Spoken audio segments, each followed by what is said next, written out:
really got to take a dump. Oh, no! That was perfect. Hello, everyone. Welcome to another episode of our Quarantine Cast series, Fake Nerd Podcast number 193. Well, go. Don't do it here. No!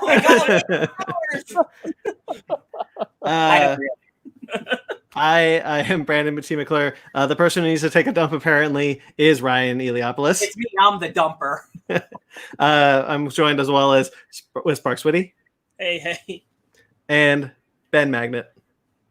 I had something, but nope. It's gone. Well, I cannot tell you how many times I've had something, either something somewhat witty or somewhat funny to say, and then Ryan just swoops in and takes it. I'm like, here's my sales, and the wind is now gone. So it just plopped out of your brain, you're saying? You just let it excavate just straight from the bowels. Just left your body. I'm done. You got nothing left. You're shit out of luck? Yeah. How about I go first for my week? Yeah, do that. What did you do this week, Brandon? Well, actually, I want to go first because I have an announcement to make. I mentioned before that we had something cooking with my girlfriend's company, Crafted by Z. She makes these masks right now, which is a great cause. Right now, she is making masks.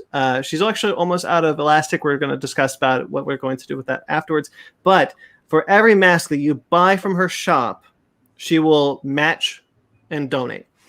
So we have partnered with them to make these awesome Fake Nerd Podcast masks. Yeah, baby. That's us. Those are really cool. I have a quick question. Weren't we talking about having masks on the T site? Is that true? I'm about to bring that up. Okay. Yes, we do have masks on TeePublic. I have activated Miscellaneous, the black and white Miscellaneous, and Don't Be a Dick. I just kind of thought that was funny, having a giant Ben Magnet saying "Don't be a dick" on your mouth. I'll wear it. I will totally wear it. I go outside if someone's like bitches and moans about wearing a mask, I'll just wear my Don't Be a Dick mask. And of course, Fake Nerd Podcast. I've activated those 4 masks. You can buy those. The difference with these is personally, I prefer the checkered pattern to just the giant pattern. There's just a giant logo in the center of them. That's why we partnered with her to do these. Also, she's my girlfriend and whatever. These are going to be available on her shop for about, I think we're talking about $12. I'll link it below. I'll link her shop below in the description below. So definitely want to check those guys out. Hey guys, look, places might be opening up, but masks are going to be needed for a while until this thing is really beaten. So be safe. And why not look cool doing it? Exactly. And you support not only a great cause with her, but you support this podcast, hopefully your favorite podcast. So fun stuff. I'll even take top 5. I'll take top 5. Hell yeah. It popped in my brain, so I wanted to mention it because we're talking about like helping out and helping the cause. Ben works for the post office, but the post office is struggling right now because our president sucks. So there's something you can do right now for a few more weeks. The last week tonight with John Oliver is selling their own personalized stamps, and they're donating profits to help the post office. Wow. Post service. So you can buy those stamps. They're only like $14 for a pack. Yeah. I've already bought 2, so it's also something worth doing. Just Google that and you can do it. Yeah, and I'll I'll link that below. That'll be in the description after this episode is up because I gotta go back in, but that will be there. Excellent. But yes, Fake Nerd Podcast masks. I think they actually turned out really well. This is the first one off the assembly line. Off the rack. So it's not bad. All right. Other than that, I did some nerd stuffs. I finished Justice League Action, which was the animated series from a couple years back. Only had 1 season. That's a crime. That is an absolute crime that show only had 1 season. Depending where you look, it's listed as 2, but I know what you mean. Right, there's 56 episodes. Yeah. That's so many episodes. They aired it like it was 2 separate seasons. That feels like 2. Wow. And they're only 11 minutes long. Oh, then that's where it is. Okay. Yeah. Right. So on Hulu, there's only 26 episodes because they paired the two episodes together. They do the SpongeBob, the Adventure Time method, or whatever. Yeah. SpongeBob and all those old shows. Yeah. I just wanted to real quickly talk about Justice League Action because I thought that show was really super cool. The voice acting is awesome. Hey, James Woods, shit guy, great Lex Luthor. Great Owlman. Great Owlman. Brent Spiner was the Riddler. I really like Wonder Woman's design overall. I think it's a really fun, unique design for that character. Batman gets a lot of play on that show, but you know who gets a lot of play on that show? Space Cabbie. That's true. Space Cabbie is in that show a lot. Voiced by Patton Oswalt. Yep. And I thought that was really incredible because there was an episode where you know that the writers were just like, what if Space Cabbie teamed up with Jonah Hex on a space train? How can we make that happen? And then they made it happen. Mm-hmm. That was incredible. I'm pretty sure Patton has said that particular role is like one of the highlights of his life. It should be. There's another episode of Space Cabbie teams up with Hal Jordan, who's voiced by Josh Keaton in the show, who voiced him in Green Lantern. I posted this on my Twitter, and I want to talk about it here because I love the Green Lantern TV series, the animated show from a couple years back that aired with Young Justice. That show's awesome. It is a CG show designed by Bruce Timm, and it had Kilowog and a new character, Aya, who was the AI of that ship. Heck yeah. And that was a great character who fell in love with the Red Lantern Razor. I love Razor! Who was also another great character. Spoilers for that one season.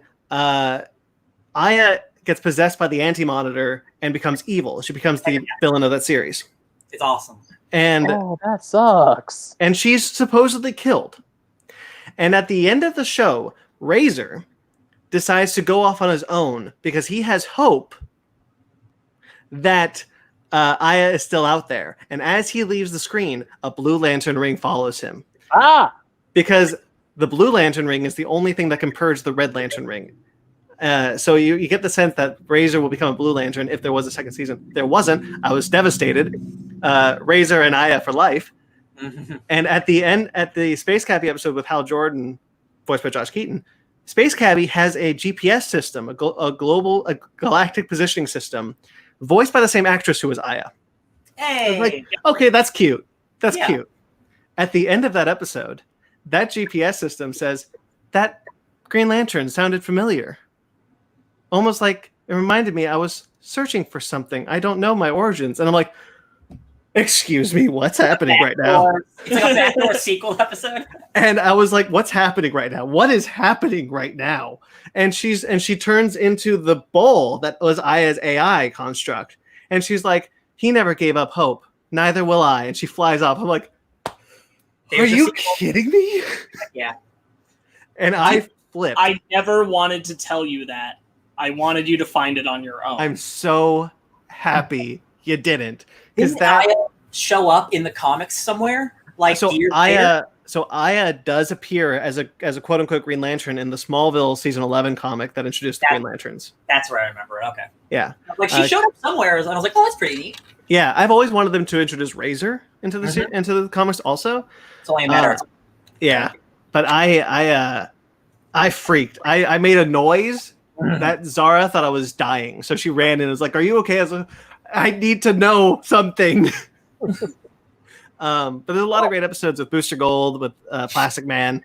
John Delancey was Brainiac, and John Delancey, for you Star Trek fans, was Q. Yeah, that show is really a lot of fun. Some really, truly great episodes. Green Arrow has a great episode where he goes to Dinosaur Island with Booster Gold. They basically confirm that Plastic Man is always naked. Yes. That show excels at taking B-listers and C-listers and making them shine. Yeah. That's what I loved about Justice League Unlimited. Yeah. Yeah. Oh, yeah. You know, we talked about how early on in the season, Booster Gold has an episode where he compares his job saving the timeline as like a rat catcher. Is like, a rat catcher doesn't tell him. Mag says, love the series too. There's always hope in the future. Yeah, there is. Always hope.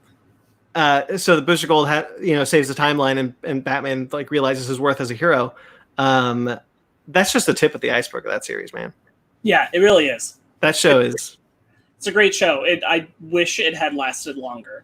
Me too. That show should have gone for years easily. It had the quality content, and it wasn't that hard for them to just make a bunch of 11-minute episodes. It's a shame. Mm-hmm. Yeah, and the voice cast is incredible.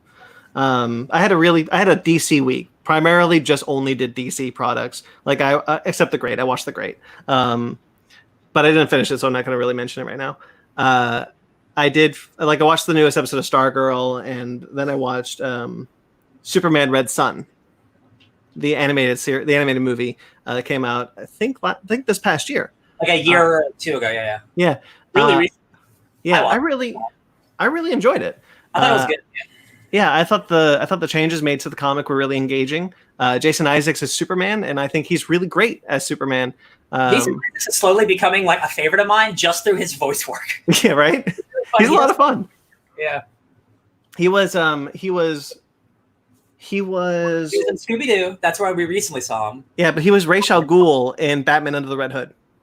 Oh yeah, he is good. Yeah, he is really good in that. Like he's in something Castlevania. else. Yeah. Oh yeah, he's in this season of Castlevania. No, Yeah, I'm saying wait, is he in Castlevania too? yeah. He was the pastor. No, I'm sorry. You're right. I'm talking about Castlevania Lords of sorry, Shadow, the- the video game where he plays Satan. Right. Yeah. He's just great Not everywhere. the pastor, but the He's town, multiple Castlevania boys. I the love town it. judge. Or Yeah. whatever. Yeah, that's great. Yeah, so that's basically all I did. I did some writing for our second podcast, Miscellaneous, which may be coming out maybe. So I don't want to talk too much about that. Promises. But yeah, and then besides the 3 movies that we watched this week for this episode, basically all I did was DC stuff. So Yeah. I'll go next because I didn't do anything. So I went back to work this week, almost full time. I'm doing 4 days, but I'm working nights again, so that impedes me doing a lot of the normal things I've been doing. So I was pretty much burned out this week because going back to work, we're twice as busy and half staffed. So I'm just really drained after work. So all I really did this week was I played Mortal Kombat Aftermath yesterday, which is the sequel chapters. There's 12 chapters in the game, so this is a 5-chapter sequel bonus thing, and it's kind of like a director's cut. There's a couple characters who are DLC characters, and they were not present in the main storyline. So after you beat the bad guy, they are taken from the void because the bad guy's gone. It's like, hey, we're back. The bad guy's gone. But it turns out the way that you defeated the bad guy wasn't right. So you have to go back in time again with Shang Tsung with his brilliant plan. And now you're playing as Shang Tsung and all these other DLC characters going back through the story again, changing history from the changed history of the last game. So it reminds me of Endgame a lot, like double Endgame. But it also reminds me a lot of Doctor Doom. Shang Tsung is so Doctor Doom in this by manipulating people, saying he's a good guy, doing underbelly things. There's some really great Emperor Doom, like Battle World Secret Wars stuff with Shang Tsung that I did not expect at all. That is so cool to the story. And where this leaves off, whatever the next Mortal Kombat game is, it's gonna be crazy different. Truly, they might just reboot it after this game, after the sequel, because it could just be called Mortal Kombat because it is such a jump in things. I'm like, wow, they're really just going with it. Every game keeps getting crazier and crazier, and the next time it's just like it could be an entirely new cast of characters, 100%. Like they can do that. It's really worth checking out if you like Mortal Kombat. They got the actor from the Mortal Kombat movie to play Shang Tsung. He is so good in it. He is chewing that scenery. The game looks really good. I also got a new TV this week. You also got a new TV this week. You got a new TV. I got a new TV this week. Everybody's been. Oh. It's okay. 3 out of 4 Mine is bad. still works fine. It still Exactly. works We fine. all had old TVs. But I got a new TV and playing Mortal Kombat on that new 4K TV.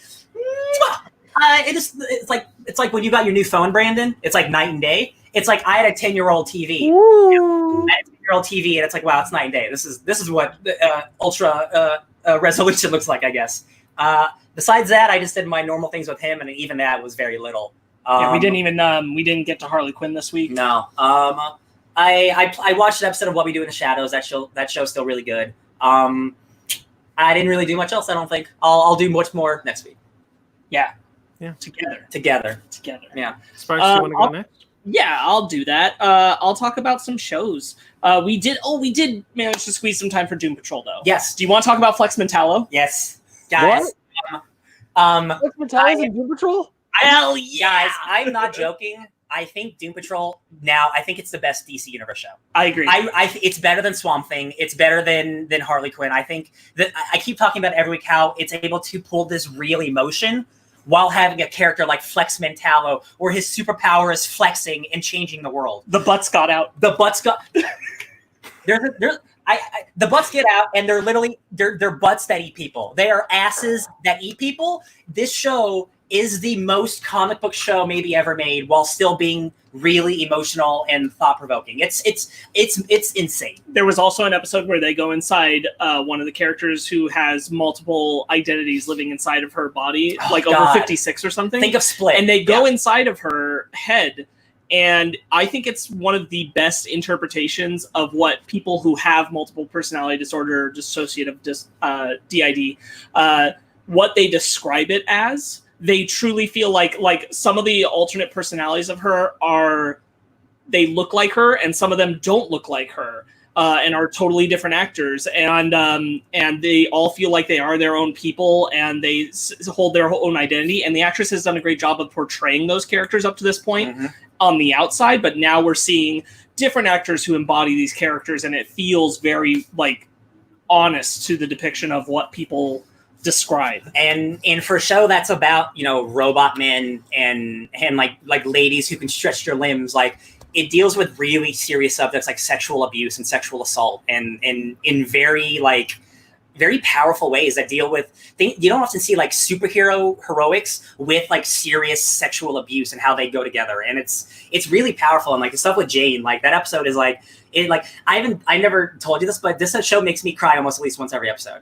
I'm not even joking. I have to hold back tears almost every episode because there's just stuff that's so powerful dealing with these characters who are so broken inside. That Cyborg, yeah. Again, I posted on Twitter, this is the best Cyborg you will ever see. I can't believe, again, I just think of Justice League and I'm like, it's night and day.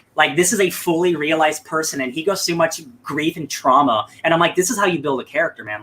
It's so good. It's so good. Yeah. I think especially the way they handled the sexual abuse stuff. You get built up to this idea of it must have been something so catastrophic to make her like this. What was this huge big thing? And it's they make it so that it doesn't feel like you could say that the sexual abuse, the way that the narrative plays out, what it is very simple when it comes to a comic book story, the way that they tell things. It's very straightforward, very normal, very real life, but it is terrible. And they make it feel this is what happens every day, and it's terrible. And it causes this, even though it's in this world of superheroes. This is very real, and this is what happens. Just talking about Doom Patrol. So Doom Patrol's dope as hell. I'm so excited for the next season next month. I'm so glad we're watching it now, and almost instead of when we were watching it, so we can just ease right into the next season. Because this is a show that I just want to have on all the time. It's next level good.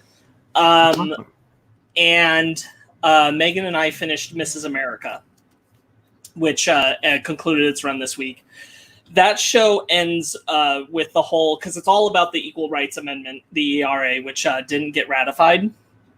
And it was really nice how it ends, because it ends in a way where they're talking about how that struggle is still going today. And it turned 3 more states in the past 5 years have decided to ratify the ERA. Now, they were 3 states short when they failed in the early 80s. And this doesn't make the amendment stand. It doesn't even make an appeal to now add the amendment guaranteed, but it is a symbolic victory, and it's just showing how that fight has continued and how it's evolved and how it's changed. That show was a really interesting perspective. Particularly, there's an episode that's entirely focused, and I was wondering when it was going to happen. Sarah Paulson plays a character who is created for the show, but there's one episode where she has been part of Phyllis Schlafly's movement to stop the ERA, and all of a sudden she's being told things at the women's conference that she recognizes that what she was told the ERA was going to be taken away from them wasn't true, that she didn't actually believe in what the movement was really about, that she started to question why it was happening, and that she's not actually against so many of the things they're saying. And it's a really fascinating perspective of someone just learning to think more when indoctrinated into a movement about what the other side is saying, and why were we fighting for this? I remember why, because the whole thing is Sarah Paulson's character is the character who brings the ERA to Phyllis's attention in the show. And she's the person who says, we need to be worried about this. And then it's wait, this got really far away from what I was talking about. And I thought that was really, really well done. Is it all a period piece, or does it go to the future. At all. So it covers from the early 70s all the way into the early 80s because that's how long like the case trying to ratify the ERA went. It went through 3 presidencies. Oh, cool. Okay. Yeah. I love. Is there like makeup and like changing? A whole bunch, yeah. Man, Because Rose that. Byrne plays Gloria Steinem. Oh yeah. And so she's like evolving as that character who's very prolific. I'm always a fan of anytime movies or TV shows do that. Really fantastic cast. Really well done. It's only 9 episodes. When you have a chance to just sit down and do it, it's FX. Kate Blanchett is Phyllis Schlafly, and she's really great. It does some really interesting stuff. That is true. That one of Phyllis's sons was gay, and the way that they handle that whole story related to her is very interesting. Super worth your time. Megan also finished Community. So we did that this past week, and I think that those last 3 seasons are much better in hindsight than I was thinking about them. Especially season 4. I think season 4 gets a lot more flack just because it didn't have Dan Harmon than I think it deserves. I would argue that I think season 4 is still more in step with seasons 1 through 3 than 5 and 6 are. When Dan Harmon comes back to the show literally changes its visual style. And you feel a difference. There's something a little more cynical to the back edge of the show. And there was a cynicism to Community at all times, but this is a different kind of cynicality. Sure. And it's interesting how much that changed in just that one season. When he comes back, it's a very different take. Mm-hmm. But I still think season 5 and 6 are good. Well worth your time. I'm looking forward to that movie. 6 seasons of a movie. It was well worth it. I got a little further into Brand New Animal, which is the Trigger anime. That is interesting. I'm still kind of waiting for the other shoe to drop, and there's only 3 episodes left we have to watch. And I'm like, there's got to be some other catch here. It hasn't quite hit the level that I anticipate from shows of Gurren Lagann, Kill la Kill, and even Darling in the Franxx caliber. Even though I'm enjoying it, it feels like something's still kind of being held back from me. Mm-hmm. So I'm a little curious about that. Megan and I started the last season of Unbreakable Kimmy Schmidt because we left it behind a long time ago. Me too. Wait, can I real quickly ask? We watched the trailer for the movie, which is the special, yeah. Yeah, the Choose Your Own Adventure. Choose Your Own Adventure. Daniel Radcliffe's in that show? In the special. He's not in the show prior to. Okay, because I was really confused. I was like, wait, what? He's an addition for the special. I believe, I don't know because I haven't looked into it because I don't want to know right now, but I believe he is a lawyer working with Kimmy against the Reverend, who's the Reverend is who imprisoned Kimmy, kept her in a bunker and all this stuff. That's a big plot point of the show. That's John Hamm. And I think he's the lawyer fighting against them to keep his case closed. Anyway, that's a solid show. Well worth your time. And that was fun to check out. After season 2. Yeah. I'm enjoying going back to season 4. There's some good stuff there. Finally, Megan and I watched Stargirl episode 2. I thought the story elements of it were better, but I still have yet to warm to the lead. And now having watched 2 episodes, I'm starting to realize it's also just because I don't think she's very good as an actress, but it's also that I don't like the way she's written. And I find a lot of pieces to be a little too convenient. Did you watch Stargirl, Brandon, this week? Okay. I don't like it's the show is making me actively root against her finding out that Starman is her dad because of how adamant she is about it. Mm-hmm. She's just so just shoving it right into all these lines. Yeah, Stop. I got that. Yeah, there's a schlocky level to it that doesn't work for me. But I'm still giving it some time, mostly because I'm still interested in a lot of the other elements to the show. Mm-hmm. So we'll see. Outside of that, I played video games. I did a lot of Overwatch. I did some Battlefront 2, but nothing like main campaign-y stuff, not right now. Oh, no, that's not true. Destiny 2. This is actually really important. I finished the first story section of Destiny 2 with my friends Travis and Pi. You beat that big boy? Yeah, we beat that big boy with swords. Yeah. We were sword bros. That Destiny 2's story elements are very good now. And it's hard because I don't know if they'd hit as well if you haven't gone through Destiny 1. And I don't mean that in like a bad way. I just mean that you're playing with a lot in Destiny 1. Like the story stuff is good, but it's very sporadic and spread out. It's not interconnected. And Destiny 2's campaign is taking you through beats of things you've already faced before in different ways. Different races now encountering you that means something about the way they're doing it or where they're doing it.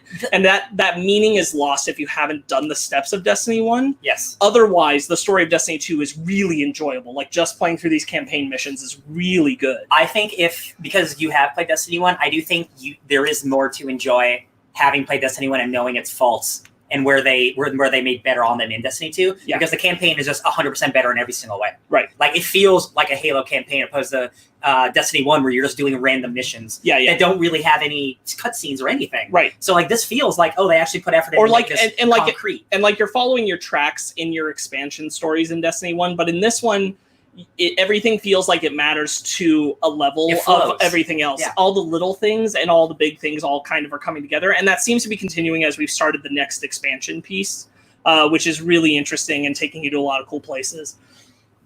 So I do recommend Destiny 2. It's free to play. You can play through the first 3 story elements, and it's really easy to do because all you have to do is you log into Destiny 2, you go to the hangar, and you just talk to the lady there, and you say, I want to play the first part of the story called the Red War. And then you just do those missions. You don't have to worry about anything else in the game. You just follow those missions, and you're just playing the story. And you can do it single player, and you can do it with friends, and it's good. Like, it's an enjoyable time. This feels much more in step with Bungie's stuff. Yes. So that's my sense on Destiny 2. Lastly, I will say the only thing with Destiny that has always been a problem is it's 3-person squads, so that makes teaming unless up, it's a raid. Unless it's a raid, but that's like the final end game stuff. It makes it hard to team up with a lot of your friends. It's the only problem. 3 people is not a lot of people. It's true. When we could play with 18 people on Battlefront, but that's a different game. Right. So that's the only thing. Unless you want to do like competitive, but I'm not there for competitive. For sure. The last thing I'll talk about is I did read some comics this week. You guys might have heard of them. I read Flashpoint and Justice League Origin and Batman and Son. Oh my god! I love that you did that because. So here's part of why. I wanted to. I didn't for some reason. Outside of Justice League Origin, I hadn't read the other pieces. Interesting. Okay. I'd never read Flashpoint. I wasn't. Oh. I was vaguely aware of the stuff that happened, but I never read it, and I still haven't read the tie-in stuff. So that will affect like stuff I'm going to talk about later. I love the Flashpoint tie-ins. I think a lot of them are really Flashpoint in general. I think is a really good event. Yeah, I really enjoyed the comic. Yeah. I'm glad I did it. It colored what we're doing in the topic today a little differently for me than I think if I'd just gone to the films. If you didn't have the knowledge of the book, I think it would be a detriment. I think this actually helps. I would agree in almost all the cases. I really enjoyed reading all of those. I'm glad I set aside the time to do it. They were all on DC Universe, so that was super easy.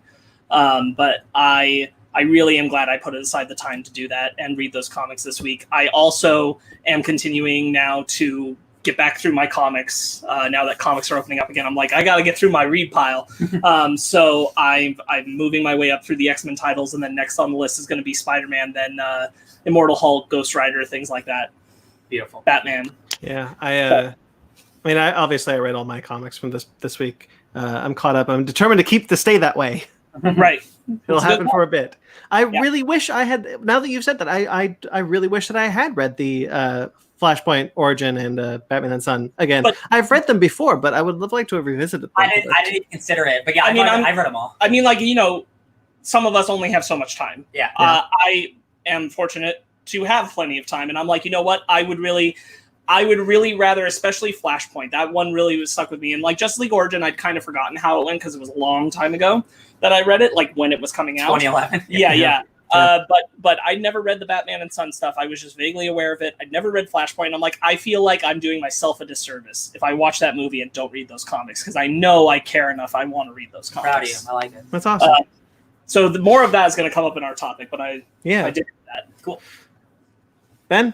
I should have read Batman and Son because the only books of the films I've actually read were Flashpoint and Justice League Origin, but it's been a while, but I can still remember big points. But we'll talk about those later. So my week is pretty much Not a whole lot, just a whole lot working. But when I would come home, Fanny would be very excited to watch Avatar. We're at the last, we're at Sozin's comment, the last 4 episodes of Avatar: The Last Airbender, so we're almost done with it. Oh, you blew through that. Oh yeah, it's a great show. I always loved.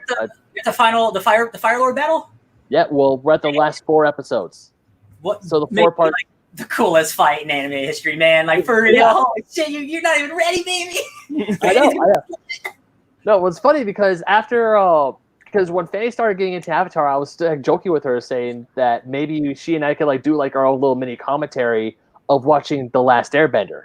Because a friend of mine on Facebook popped up. She like shared this meme, and then I was like, yeah. And then when I started, I was like, yeah, anything is better than the movie. And then she's like, I've never seen the movie, so I feel bad for shitting on a movie I've never seen. So I'm gonna go watch it. I'm like, I can respect that. It's a beautiful long Twitter feed of like every major point as to why that movie is god awful. One day we'll do a commentary. One day. What? One day we'll do a commentary and we'll speak through the tears.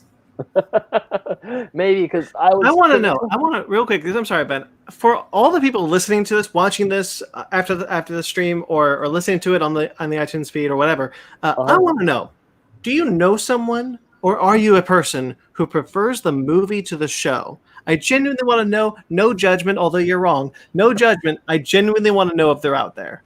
And you're talking like someone who's seen both and prefers the movie, not someone who's just seen the movie and says, well, I like that movie. Yes. You know what? There's a lot of controversial people on Twitter.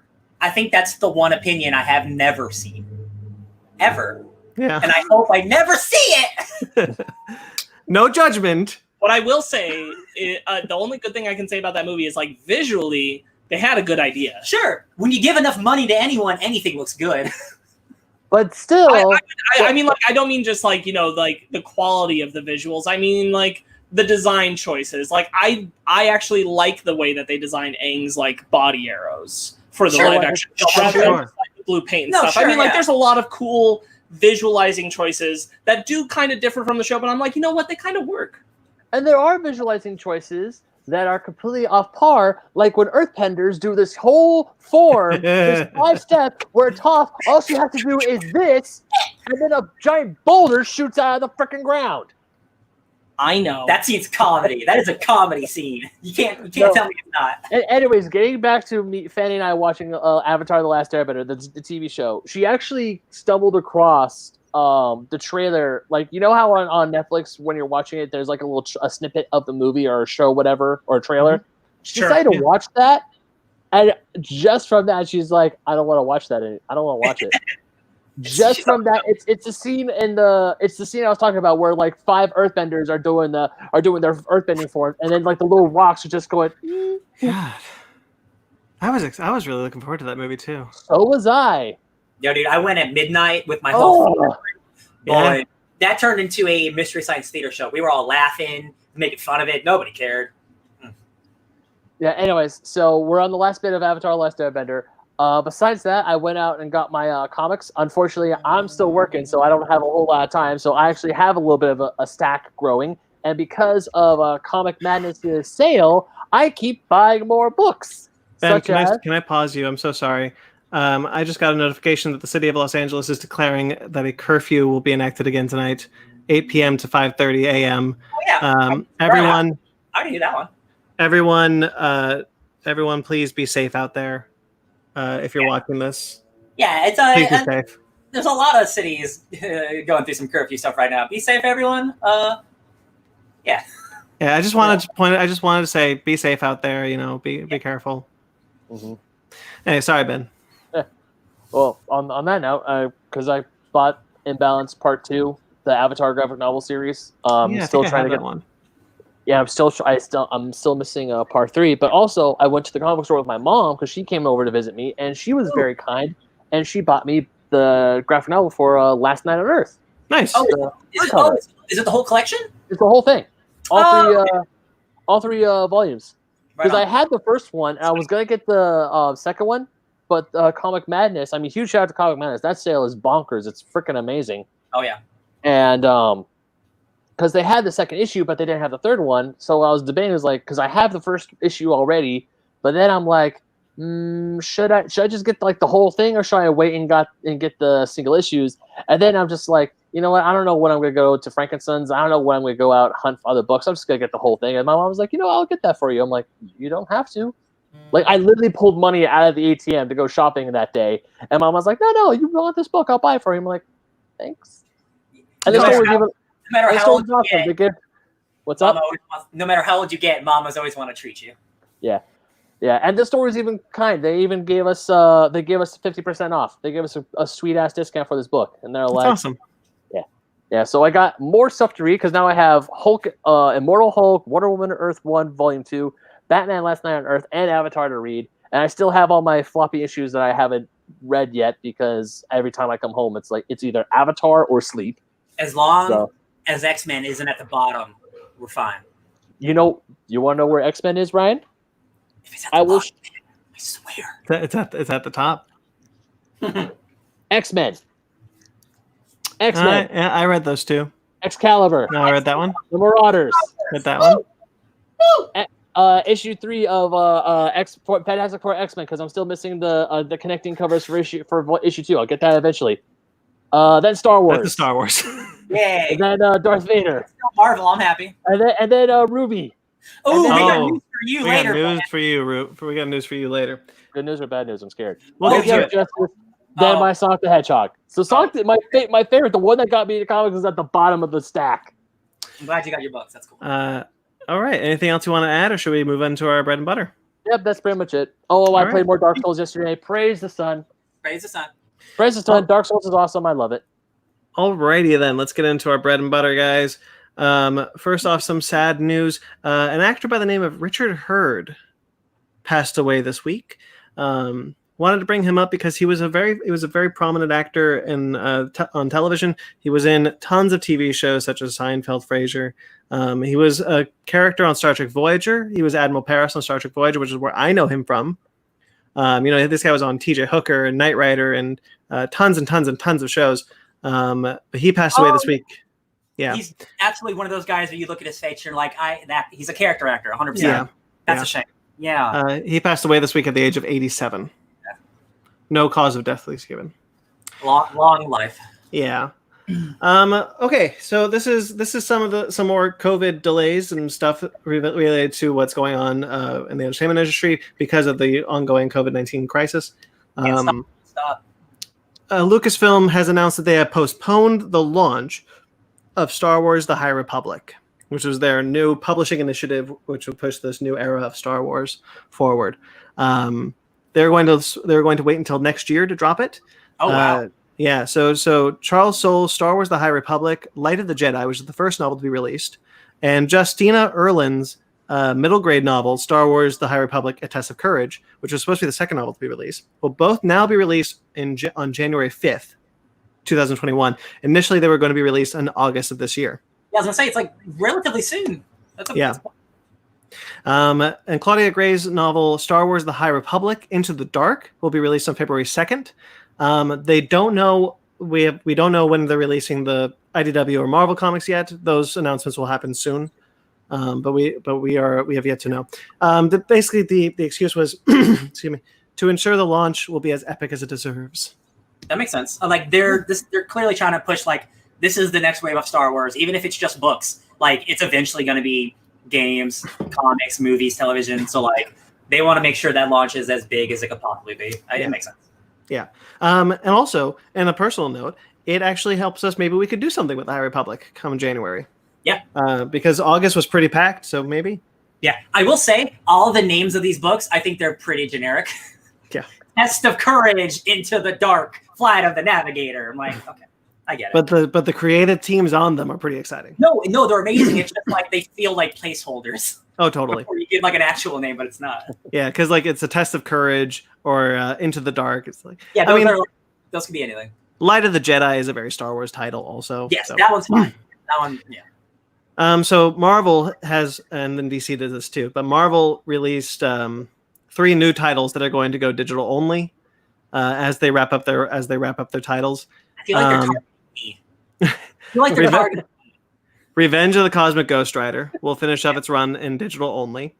Valkyrie Jane Foster will finish up its run digital only. They're targeting Megan. That's who they're targeting. That's the most messed up one because that book is doing well. Yeah. And then Scream Curse of Carnage, which is the spinoff of. Which is a fan favorite book that I just learned. People, it doesn't sell well, but like people really like that book. Yeah. So these 3 titles will now finish up their runs digital only and will be collected in print in a graphic novel form. So I think Megan only has like 2 comics left out of her 7. Yeah, all of her books have been canceled except for Captain Marvel, and they won't do that one though. Yeah, she's been given the most shit end of the stick out of this. Sure. Bro, okay, again, none of this should not happen. Revenge of the Cosmic Ghost Rider, I get that. That one is a smaller book, sure. What's the other one besides Valkyrie? Scream Curse of Carnage. Right, that's a smaller offshoot book that came from an event, the Carnage event, right? I understand that. Valkyrie is a top-selling book. That is a huge book that a lot of people gravitate towards. It is a female character that is very important to Marvel. This is the one out of all of them that does not make sense because this is not what issue is on, like 11 or 12 or something, isn't it? So I think it's actually pushing up towards 9. Okay, so that's not even enough. That's still so shitty. Come on. Oh man. I forgot that Spider-Gwen. So Spider-Gwen last time we found out Spider-Gwen was going to be digital only. I forgot it came out and it was on my Kindle. I was like, oh, I guess I should read that because I like that series. That's on Megan's too. Yeah. I really like the Spider-Gwen series and I was really upset that now it's digital only. I've got every issue of Spider-Gwen. Yeah. And again, like it sucks for books that just get started, but for books like Valkyrie, which are on their second, almost third volume, that's 2 runs that now you're just never going to finish. Yeah. That's a collector's nightmare. That's what I keep saying every week. This happens. Like, and again, I mean, small books. This isn't happening to Iron Man or anything. And it sucks that they're what they're looking at it is they're looking at the publishing line from a monetary standpoint. Mm-hmm. And they're taking out the smaller ones because they're like, look, if we can't support this book right now, it's got to go somewhere else. And again, I wouldn't have such a big problem with it if the digital editions didn't cost the same. Yeah. Right. Why would I buy digital for the same price? It doesn't make sense. Right. I'll just have to trade weight, and I hate that. Yeah. DC decided to do the same thing this week. Yeah, I saw the news you were mentioning. So Ruby and Genlock, which were digital first series that were being collected in print formats, will be completely canceled. They will not release print copies of those books after this. Now see how it feels, Ben. Sorry, Ben. Now targeting me. Yeah. And Manhunter's The Lost History, that which was doesn't even make sense. Like, you can still make your print collected editions. What are you doing? Well, DC released an entire list, which I don't have here, which I was just going to mention. They also canceled their entire Facsimile line, their dollar comic line, and a lot of their Giants. All of those Walmart make stuff. more sense to me. But I don't understand being like, you know what? F those guys that want the collected print editions of those Ruby and Genlock books. Screw that. Yeah. I think it was like the single issues, but it's the trade collections you're talking about. No, these are the single issues. The trades will still come. Sorry, collected editions. That's why I was getting confused. Okay, so what I mean by collected editions is that when they collect a digital first title in in a single issue, they collect two digital chapters into one single issue. I get that, but because you were saying collected editions, I thought you were talking about the trades too. My bad. The trades will still come. Because that's the part I'd be like, that's insane. Yeah. Okay. The trades still will come. And Manhunter's The Lost History, which was a spin-off miniseries going to come out of Event Leviathan, has just been canceled altogether. Yes. is not coming out. Good. Wait, didn't we talk about last week that there's a Maestro Hulk book coming out, right? Yes. That's an actual book coming out physically, right? Yeah. Maestro is a big character. Cool. He's actually a big character. He's actually a big character. Brandon. Oh, you're good. You're too good. Valkyrie gets canceled, but Valkyrie, Maestro Hulk. Yeah, Maestro gets the Hulk. Yeah, boggles my mind. I mean, I'm bummed because you guys know me. I love the Ruby comic books, but both Ruby and Genlock getting canceled. I hate it, but it kind of makes sense because both are Rooster Teeth. Both of those comics stemmed from Rooster Teeth shows, and both those shows are already very niche as it is. I mean, they're popular, sure, but they're still very niche titles. DC was doing a great thing by putting those out physically. Because they were digital things, so it was nice that they were doing that at all. Again, of all the books to get canceled, Ruby is the one to have it happen to. It just sucks that it wouldn't have happened without a quarantine. Well, but then the other thing is you got to look at in DC's case, Ruby and Genlock are done. Technically, their digital run is done. Yeah. So those books are already done on digital. They were just doing the print versions. Yeah. I mean, also they're still going to be coming out with the trade. So once the trade gets out, I'm definitely going to get them. So it sucks because it's going to be like floppy trade, but at the same time, at least I'll have the whole story. I'll be able to read it whenever I want. Right. Yeah. We all know that there was so the Sandman universe is no what's the word I'm looking for? Sandman stuff is getting canceled. The Sandman universe has 2 titles that are the same thing is happening too. We talked about how Supergirl and the Terrifics are going to finish up their run on digital only. Lucifer is really interesting. So Lucifer's last 6 issues will be released as one graphic novel. So it's just coming out as a trade. Yes. So the last 6 issues are coming out as a trade. So it's like what Fables did. Well, Fables is a little different. Fables was one issue that ballooned into a trade length. Okay. It wasn't a collection. It was just that last volume is the 150th issue. If anything, this is the better approach instead of releasing 3 issues physically and then not the 3 issues, right? So this is better. This would be a better approach. Yeah. I mean, just cutting it off and being like, okay, we're just putting out a trade of it. I think this is the better idea. Yeah. Yeah, that's nice. What are the Sandman titles? Do you know? Lucifer, House of Whispers, Hellblazer. No, it is Hellblazer. It is Hellblazer? That book just came out, didn't it? Well, Hellblazer isn't. We don't know if Hellblazer was canceled yet. Okay. Oh, that's what I'm asking. I'm asking which titles are Sandman titles canceled. Lucifer and House of Whispers. Okay. Oh, just those 2? Okay. Yeah. Okay. That's all we got. That's all I know so far. So Lucifer. I was gonna say, if it's Hellblazer, I'm pissed.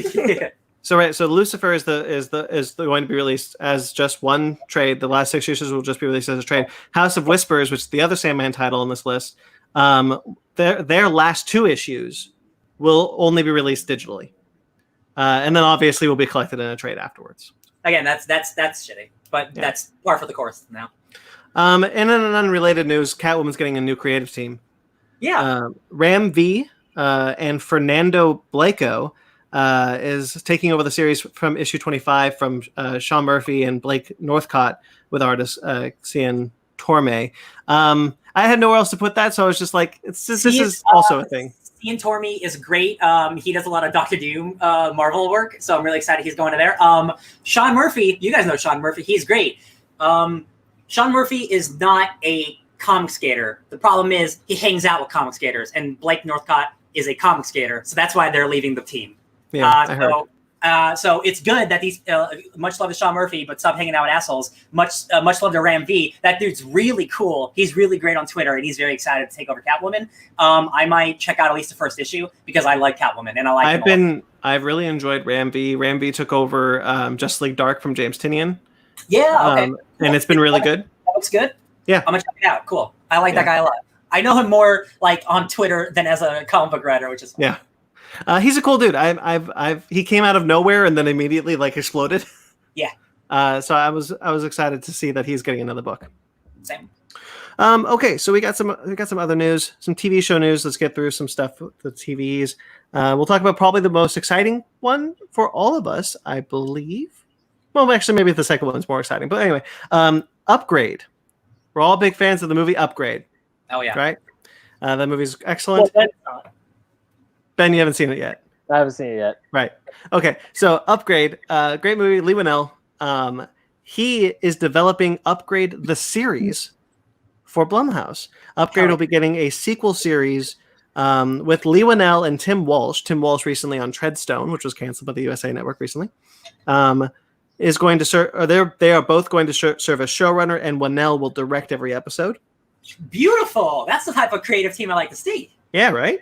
Writer producers Crystal Ziv Houghton and James Rowland, which were the showrunners for The Purge season 2, have joined the writer staff.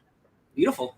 So this is what the trade has to say. Upgrade the series picks up a few years after the events of the film and broadens the universe with an evolved version of STEM and a new host, imagining a world in which the government repurposes STEM to help curb criminal activity. Oh boy, it's gonna be like RoboCop. Yeah. I hope Logan Marshall Green still shows up somewhere. Me too. It can happen. That guy's not too big. No, I was gonna say also there was that show Limitless. Limitless is a pretty cool movie with Bradley Cooper, and then they out of nowhere made a USA show, but he was in that show. Bradley Cooper was nice enough to be in that show, and he's a superstar. So like, yeah, you can get Logan Marshall Green to come back a little bit. Yeah. Interestingly enough, this show would be something that would air on USA, but since USA is moving away from scripted content, this is not going to air on USA. What were you gonna say, Ben? No, I was gonna say I remember seeing ads for that on CBS for Limitless. Limitless, yeah. Yes, Like okay. the big poll for the big poll with the pilot episode was, here's Bradley Cooper. He's in like 4 episodes of that show, I think. Yeah, he's in it more than I expected. I've always wanted to watch it because I think that movie is pretty underrated. I think it's good. That's good. I like the movie a lot. I only saw the beginning, then I did other stuff. So that's really exciting. I'm super stoked for that series. I really like that movie. Again, like Same. anytime like you have a property and then the creative team is not attached to it, that worries me. But if he's fully involved all the way, then I have no reason to worry. Yeah, absolutely. And then this came from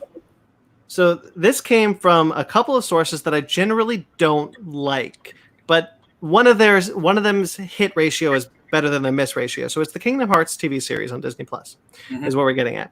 So CinemaSpot, MCU Cosmic, and the Diz Insider, 2 of 3 of them I don't buy as viable sources, are claiming that Square Enix is working on a CG animated series for Disney Plus using the Unreal Engine, based on Kingdom Hearts. I know that MCU Cosmic is a big rumor dude, and he hits more than he misses. But CinemaSpot and Diz Insider are the wild cards here, so I'm willing to believe this because I'm trepidatious. I'm willing to believe Jeremy Conrad. He's the one guy that is pretty good about getting these rumors on point. When we were watching the Super Bowl, and we were like, he was like, all right, this is when the Ant-Man, or like when the Disney Plus thing is going to hit like this, or this is when Black Widow's going to hit like this. And he was right every time. Like, he has his inside sources. The other people are probably just leeching off him, I bet. I really think that. Yeah. What I think that they're definitely discussing it. Yeah. I think they're definitely like developing the ideas of it. Whether that means it'll actually come to fruition, because this has happened once before with Kingdom Hearts. We know that they got to the point where they were storyboarding an animated show. Some of those storyboards have come out. This was a long time ago. It was going to happen, and then Disney was ultimately like, "Nah, that could happen again." Yeah, sure. I'm sure it's an avenue they're discussing, though. Yeah. This would be obviously a Disney Plus TV series. Mag says, my curiosity would still be confused with the story. Boy, it'd be impressive if it could make that story less confusing. Oh, I hope they could streamline it somehow. nah, just make it as confusing as Twin Peaks. What I'd like, honestly, I'd almost like it not to be an adaptation of the games, but too. like a story. Of the manga? No, but like a story taking place outside of that. Like different characters? Mm-hmm. Well, like or more focused on Aqua, or more focused on the stuff before. Something that actually expands and makes sense of the lore that existed before Sora. Instead of just retreading. I don't think that's what they'll do. I think it's just straight up going to be an adaptation of the games because they want to. But if it happens, I do think this is probably true, because I think that Disney wants more content on Disney Plus that appeals to international markets. Mm-hmm. Sure. Yeah. And that would be wild. Like a Kingdom Hearts, something like live action or animated, it's bound to happen eventually. Obviously, animated is the way I'd want to go. Like my childhood heart screams when just thinking of like Cloud and Goofy hanging out with each other on Disney Plus. Like just thinking about that's like, oh man, that could really actually happen. I think the nice thing about doing it anime is you can get so much of the voice cast back, Exactly. whether it's the ones from the movies or the ones from the games, whatever. Yeah. But I think you lose that if you do live action. There's no reason to do it. No, I wouldn't. That'd be way too much. I remember a year ago we talked about like Fascinated in the car. Had you do a live action one, but it'd be so much easier to do the animated. To be honest, what I'd really like is if they actually expanded. If they were adapting the games, I wish that they would expand more on how the involvement of Sora and the gang actually changes the events and the way they interact with the Disney characters, rather than like them kind of being ancillary to more or less the plot of the movie happening. Okay, yeah. Ben, you want to say something? Now, I was going to say that this is actually one of the first times that I can remember where Disney, I mean, besides obviously making sure the quality is like up to Disney's like standards, because normally when you talk about Kingdom Hearts, that's all Square. Disney just loans the characters to them and then nothing else happens. Like, I remember when Kingdom Hearts came back in 2002, I was just thinking there has to be something at Disneyland for Kingdom Hearts. Nothing. Now, only recently, a handful of times did Donald and Goofy come out in their Kingdom Hearts costumes at the park. I sent you a picture of one. Yeah, you did. Yeah. But besides that, nothing. Nothing for Kingdom Hearts. Just fans, and the rest was all Square. So hearing that Disney wants to do something with Kingdom Hearts makes me happy, but I'm also curious as to who's going to write it, who's going to direct it, what's going to happen. Because obviously Nomura is busy with the Final Fantasy stuff right now. With they wouldn't get the video game guy to make the TV show. Probably not. What's interesting is that according to these rumors that they are getting the video game company to design the animated series. Mm-hmm. Yeah, Square has done movies before. I mean, look at Final Fantasy Advent Children and Kingsglaive. Spirited Away. Nope. Spirited Within. That's the one. You need someone to get all the lore information that Nomura wants in it, and then like translate it into a cohesive story that actually can be attained. Now, here's the thing: is cohesive in Kingdom Hearts? Can you use that in the same sentence? Yes, but only if you talk about Birth by Sleep. Okay. Yeah. What the hell? Everything else is too confusing. Got it. That's Disney has. Honestly, Kingdom Hearts 1 is pretty straightforward. Yeah. It's hard to lose your way with it. Kingdom Hearts 1 is super straightforward. Kingdom Hearts 2 starts off straightforward, then kind of gets a little wonky, and then the second you get into Dream Job Distance, everything's just out the freaking window. Dude, like the marketing, like Kingdom Hearts really could be like $1 billion franchise for them. Like surprisingly, like they haven't utilized it more. Is I wonder if it's just because there's so many different companies involved, but like you have Donald Duck and Pirates of the Caribbean and Tron and Mickey Mouse all together. This should be a huge franchise. I will always remember that I was shocked that there was no nod to Kingdom Hearts in Wreck-It Ralph 2. Yeah. Like for real, like this is once they were in the internet, I'm like, there's got to be like someone with a Keyblade walking around in the background or something. There was right? nothing.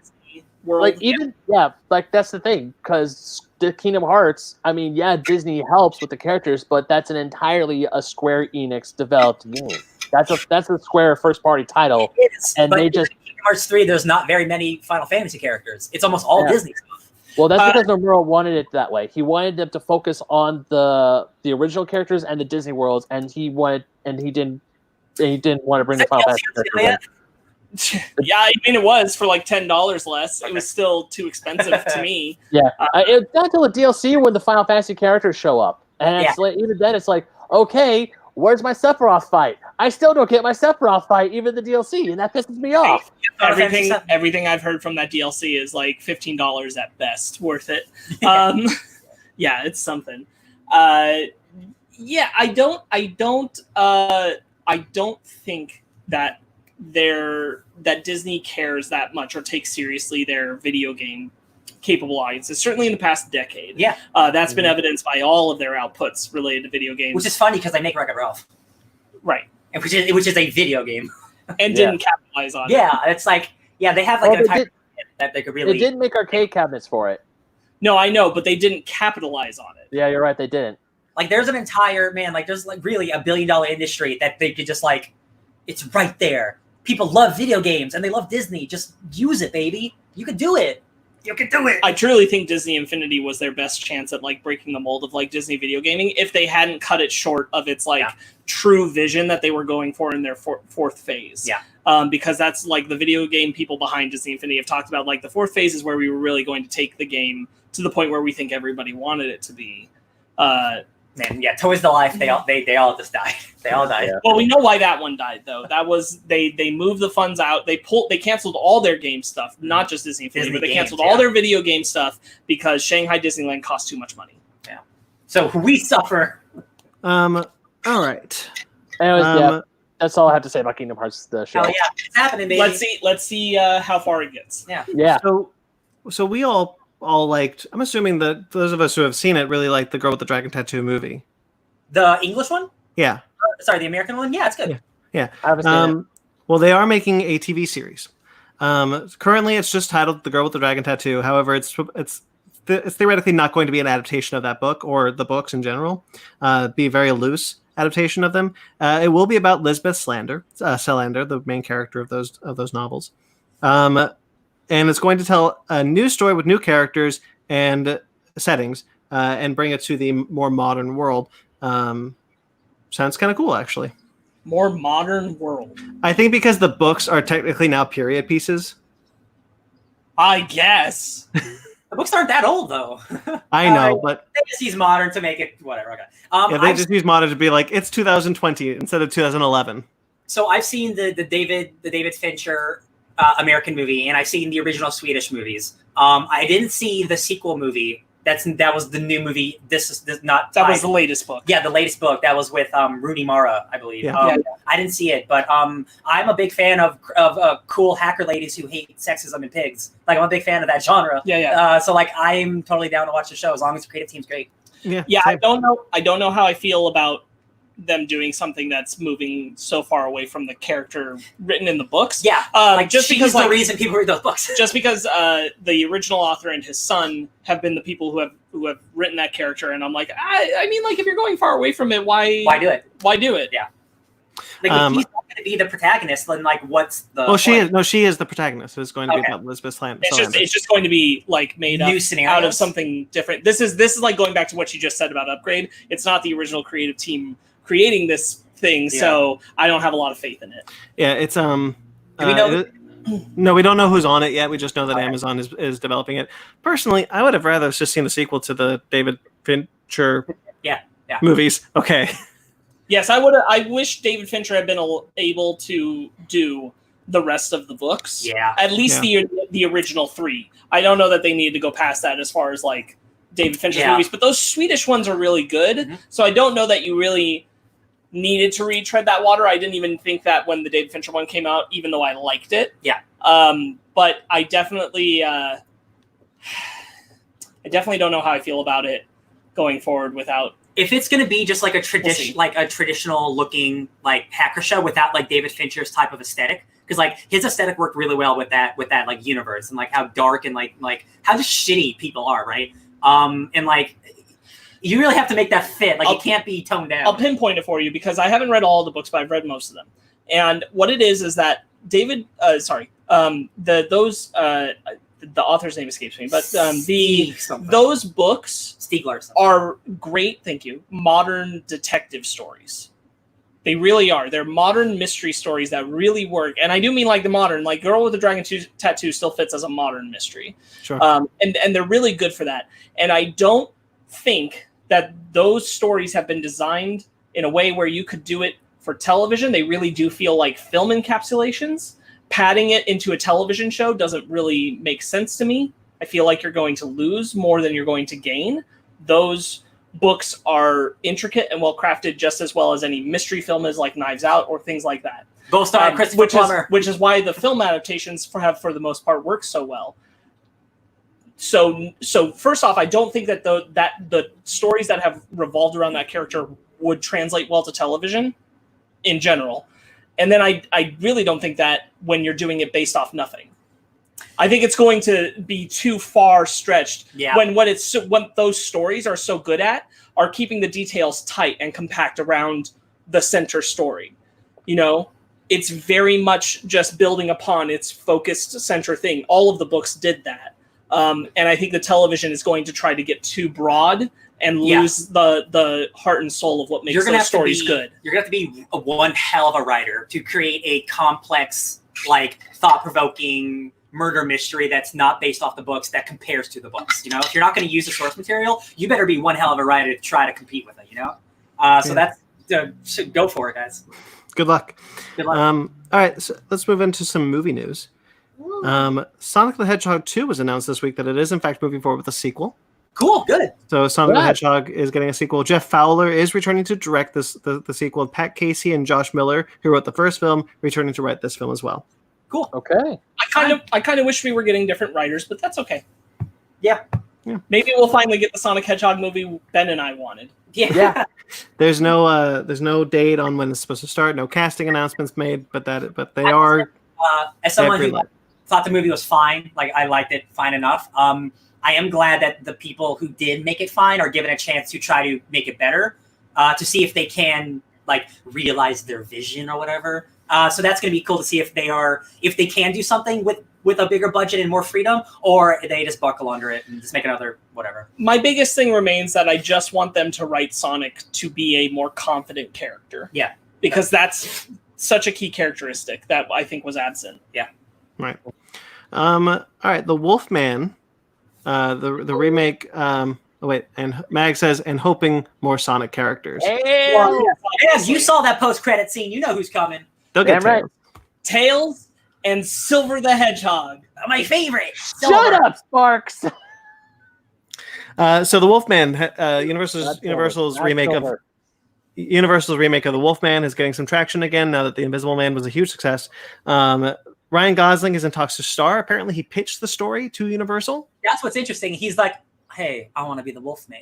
I'm like, "Heck yeah, Ryan Gosling." They've attached writers Lauren Blum and Rebecca Angelo, who wrote Orange is the New Black. Who wrote on Orange is the New Black, or they created it? I wasn't sure which.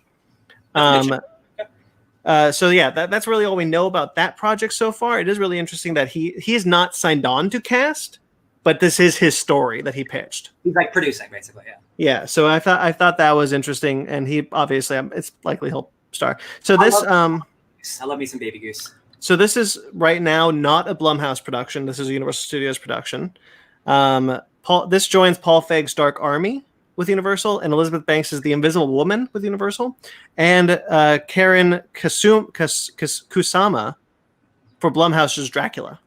Okay, yeah. So this would be the fourth quote-unquote Dark Universe movie in active development. If they are in fact connected. Well, I'm just saying, like in the realm of like these are their remakes of the Universal monsters now. Yeah, since Invisible Man, these were all the ones that have been announced. Yeah. Yes.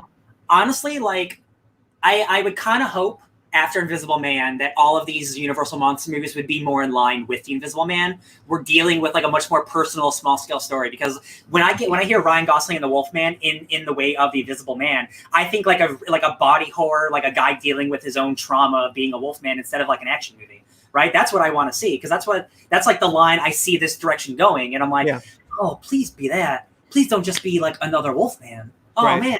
Yeah. I agree. I think that I think Universal at this point knows that too.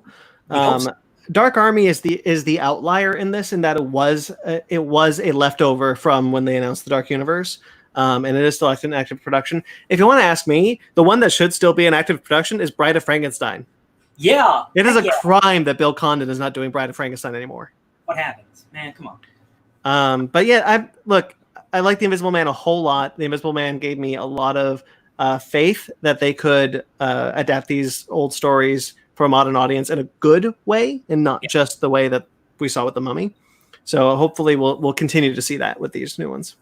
Just make these Universal movies how they made the old ones, just low budget and small scale. Like make Dracula how Dracula was made, just in a castle of people. Like, and make it a horror movie. Yeah, I want nothing more. Like again, like I defend Dracula Untold, because that movie's stupid. He turns into a giant bat hand and smashes an army. But that's not the Dracula I want to see. You haven't seen it? No. Oh baby, he turns into a giant bat hand in the sky and smashes an army. It's Dracula. It's Castlevania. It's Castlevania. Boy, I'm gonna need you to watch Dracula. Yeah, it's fun. I think it's fun. What'd you say, Sparks?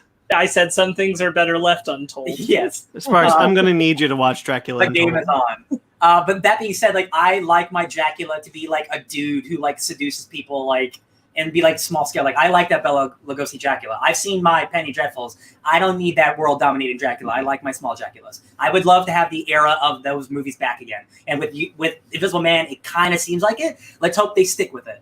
Let's hope they stick with it, exactly. And Invisible Man's got a good roadmap for them as far as what they should do. Hopefully they stick to it. Let's hope it's it's from Iron Man, and they don't turn it into an Iron Man 2 situation. Sure. That one that still feels weird to me is the Invisible Woman that has nothing to do with the Invisible That one's so weird. Yeah.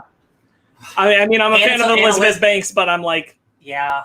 I don't know. That last Invisible Man movie was real good, and I think people are going to think about that and then go to Invisible Woman and be like, what the hell? 100.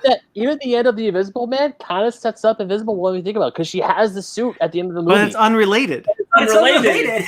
Yeah, but That's so funny. It's probably not even going to be the same way that they're invisible. I don't think it'll be that suit. It's weird. I really quickly want to talk a little bit about Dracula Untold, just slightly, because Ryan brought it up. Ryan, you and I are the only two on this podcast, I think, who've seen Dracula Untold. 3. Yeah. All right, Ben, you've seen it.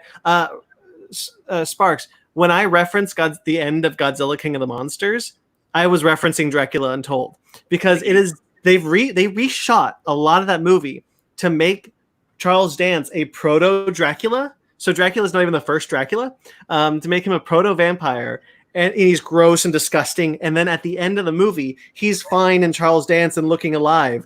And it jumps forward into 2016, where we meet Mina Harker and what's Luke Evans, right? Yeah. Dracula's in the future. And he's there seducing Mina Harker, and then they walk to, and then you just see Charles Dance at a table like, yes, and then he walks away. It's like, the game is on. And then the game is on has become like a meme on Twitter. Like the Weekly Planet uses it a lot. And setting up a bad sequel. The game is on is the bad sequel setup. It's you're setting up a sequel that will never happen.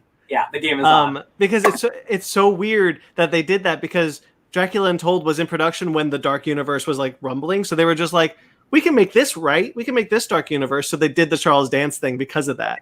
That just one last thing on Dracula Untold, because the thing behind I could talk about Dracula Untold all day. The reason I like that movie because it turned out decent when it should have been a piece of shit, because that entire half of that movie got reshot just like Fantastic Four. Yeah. There was the Baba Yaga witch character who was taken out of the movie completely. Yep. She's the reason that Dracula becomes Dracula. And it's this entire, and like you can watch interviews with the actress. She's like, yeah, I'm not even in that movie. And I got paid a lot of money and I'm in half that movie that's not in that movie anymore. And I'm like, you guys had something. And then the game is on. Personally, take me back to when McRory from Legends of Tomorrow was Dracula in Blade Trinity. Oh, no. Personally, God. Take me back to Francis Ford Coppola's Dracula. Yeah, with that bad accent from Keanu Reeves. Yeah. There you go. Okay. Anyway, lots of Dracula. I have not seen this movie, but I think I think you guys have. Labyrinth is getting a sequel. Oh. Yeah. So Scott Derrickson is attached to direct the sequel to Labyrinth, with Maggie Levin writing the script. Apparently, from a script originally written by Nicole Perlman. So. Who did Guardians and Kick-Ass. Kingsman. And Captain Marvel? Story Captain Marvel, but not script. Yeah. So that's cool. Why? It's a great question. Why does anything get remade or rebooted? Because Dark Crystal did really well. Yeah. See, that's my thing. Like, I love Labyrinth, and I would be one of the people who's saying I don't need a sequel, but with the right creative team, anything works. We saw Dark Crystal, that clearly works. So, like, there's no reason for me to disagree with this. And I like Scott Derrickson as a director. I like puppets. And he likes this movie enough to actually want to be a part of this. This doesn't feel like, to me, a studio cash grab. This feels like, to me, like this guy has a vision that he wants to do. Yes. Which is what we always say should be the way that they do these things. And if Dark Crystal wasn't out, I'd probably feel differently. But now that I've seen 4/8 of Dark Crystal, I know that the quality's there. So I'm not really worried. Gary Oldman as Dracula. Yep. Yeah. Oh, he's so gross. I love it. Sparks, what were you saying? It's hard for me to envision a Labyrinth sequel that doesn't have David Bowie. Sure. Yeah. Me too. Yeah. They'll bring him back to the dead like they're doing James Dean. There you go. No, they'll just walk into the labyrinth and they'll look at a little etching on the wall and they'll be like, "Look, David Bowie was here, like Alan from Jumanji." Oh, 100%. Yeah. Or even worse, is like this is the castle that Jareth the Goblin King inhabited, but then he left for some reason. He's gone. Yeah. He doesn't control the labyrinth anymore. Could he potentially have a different face? Could they like figure that out and make it a different accent? The Imaginarium of Dr. Parnassus. I'm sorry. There's a lot of like fan casting, like who could be the new Goblin King, because like David Bowie is obviously a presence. He is a sexual icon. A sexual icon, Tyrannosaurus, the quote Predator. A lot of people are saying Janelle Monáe would be a really good choice because she oozes personality and sexuality in a really interesting way. I think she'd be a good choice for the Goblin Queen. Maybe there's like a Brendan Urie was a good choice. He's a great singer with a presence. He can just like throw his junk in people's faces against all the goblins. I hope that movie. I want more puppet movies because we don't get that. them. I agree with. So like, hey, if Labyrinth 2 has to come out to get another puppet movie, I'm there for it. Because again, Dark Crystal proved to me that there's no reason for me to think this could be bad. Like, right. Yeah. Dark Crystal. I mean, with Dark Crystal, it was just like it's phenomenal. We can't stop talking about how good the puppetry in that movie in that series is. That's why we've talked about that whole show. That's true. Yeah, you're right. But you guys did stop talking about it. True. We did stop talking about it. We literally. God damn it! I had a thing and now I lost it. Sorry. Oh no. The crystals. Okay. With Brandon, what you said, if someone has a true vision and it's not a cash grab, they can make a Labyrinth sequel great. And I applaud it because Labyrinth is a fantastical world, and seeing what they can do, what they can take from the original vision of the 80s and slap it into with today's technology and with today's advancements, it could be fantastic, and I'm all for it.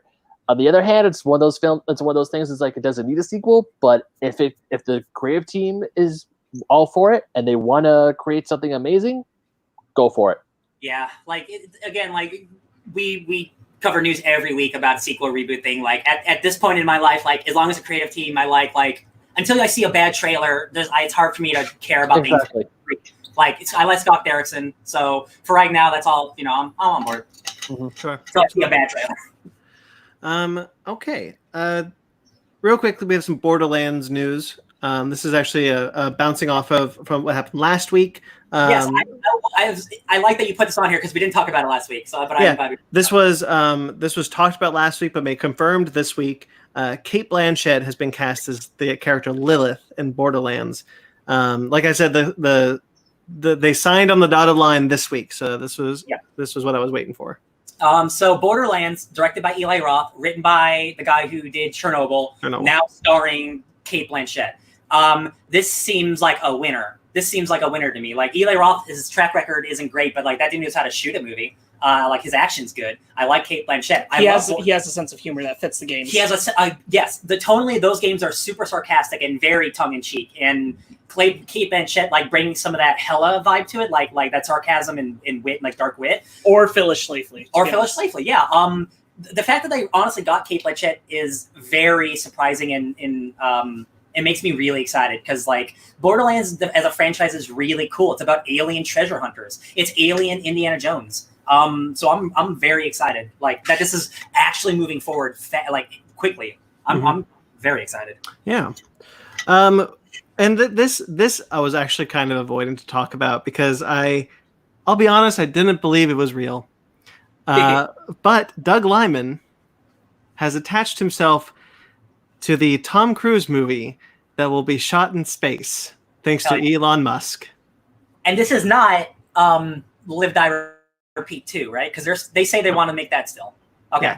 Yeah. This will be his next movie after Mission Impossible 8. Right? 7 and 8. After Mission Impossible 8. And Doug Liman apparently wrote the first draft. It'll be an action film set completely in outer space, shot in outer space with Elon Musk providing. This is how we finally lose Tom Cruise. Is this how we finally not that I want it, I'm just saying is this the stunt too far? Is this the thing? Is going to space what doesn't get Tom Cruise back? I think the question is is this what I think Tom Cruise wants to die. He's attaching himself to airplanes, he's jumping out of buildings without tethers, being crazy. He's like, how can I die?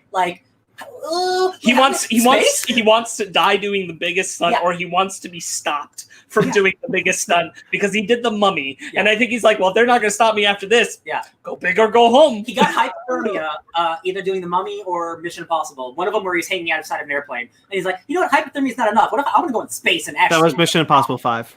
5? Shit, that was wow. That dude is crazy. I cannot wait to see what this movie is. Well, you mean fire movie? What? That's a what? That's you know how long movies take, Tom? Come on. I know he's going to be in space for a while. When they shoot zero G scenes in movies, they do like the airplane that goes like through the atmosphere, right? Yeah. multiple times. So that means they're either doing that a million times or he's actually fucking going to space. He is actually going to space. That's why Elon Musk is a part of this. He is going to figure out how to put Tom Cruise in space. Are they seriously going to rent a wing of the International Space Station just so Tom Cruise can stay there in between shots? I wholeheartedly believe that Elon Musk is going to build a studio, put it on the moon, and just shoot it there.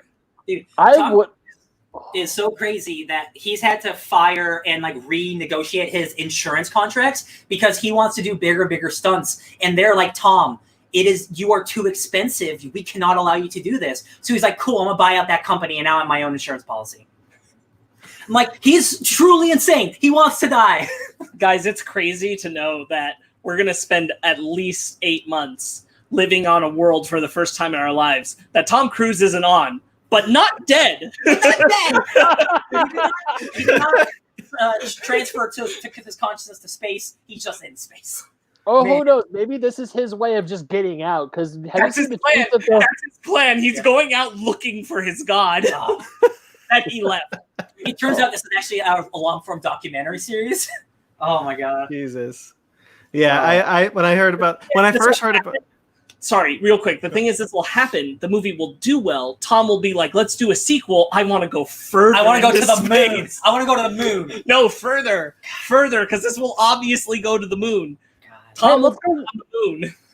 Hey, let's freaking go to Jupiter for all he cares. When I first heard about this, when I first heard Tom Cruise has teamed up with Elon Musk to shoot a movie in space, I was like, okay, whatever. And then Doug Liman attached his left. I'm like...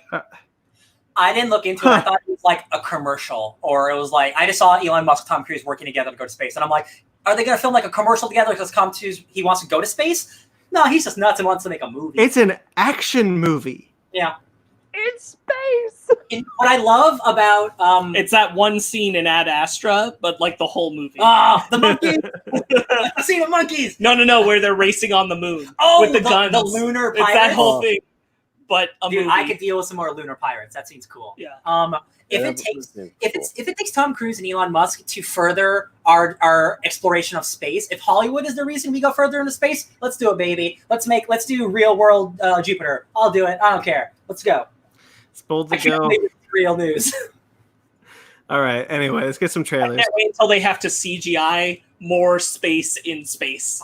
There's like, is pretty space enough? Can you put more space? Can you? Wait, I'm sorry. Venus is in the shot. Can you paint it out? We've been taking space for so long. Now real space doesn't look good. Yeah. Oh no. Or they need to like change the angles and stuff because space doesn't stay consistent enough from film. Oh yeah. Would you like Applebee's and Subway's? Yeah. In Ad Astra, yeah. There was an Applebee's restaurant at the lunar base. That's the nightmare, isn't it? A space Applebee's. Okay, anyway. Tom Cruise is the next Pluto Nash. For real. Oh no. Let's get into trailers. Woo. Okay, let's talk about Wallace and Gromit, the bog fix-up. Oops, the big fix-up. I put this one on because I know that Sparks, you're a big fan of Wallace and Gromit. I am. I'm a big fan of all Aardman productions. I didn't think that this is how we would get more Wallace and Gromit. A mobile game. Yeah. But it's stop motion. It's a stop motion mobile game. Yes, yeah. And that's surprising. But I honestly thought we'd get another show or movie or collection of shorts before this. This is unexpected, not unwelcome, but weird. Now here's the thing. We don't know any information on like how much it is, if it's a free-to-play, what type of game it is. Most mobile games suck. So unless it costs money. I really wish you stopped there. Most mobile games do suck though. If they're free to play, they have a lot of predatory things that make you spend money to keep playing the game. And this doesn't.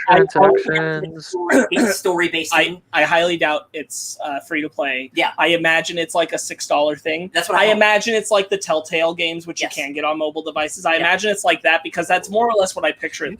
That's what I hope. And it will be.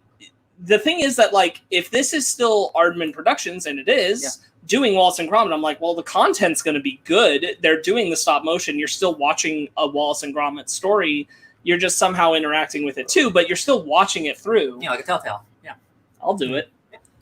Okay, then we got a trailer for. I'm glad that those characters are still around, and that they still want to do something with them. Yeah, right. So then we got a trailer for Star Wars Jedi Temple Challenge. We knew this was coming. This is the Ahmed Best reality game show with kids learning to be Jedi or potentially go to the dark side. I thought this looked really charming, and Ahmed Best looks like a really cool Jedi. If I can't wait for that first kid that like dicks the team. Yeah, by going to the dark side. See, that's what I'm curious about. If there's actually a dark side element where you can like betray your team, that's what I'm very interested in. Because I like it changes the game. Yeah, absolutely. And it changes the game. That'd be sick. Because I'd love to see some 8-year-olds like betray their friends and like see that on TV. And I'm like, Ahmed Best is like, oh, he's gone to the dark side. And then make it dramatic. And then he's like got a whole different arena. He's competing against the Jedis and. Like this, wild. If this would have came out 20 years ago, like this would have been my shit because I love Legends of the Hidden Temple. I love Star Wars. Like this all seems really fun. This seems really fun, and it looks like it's got a lot of production value. We saw the droids; they look really good.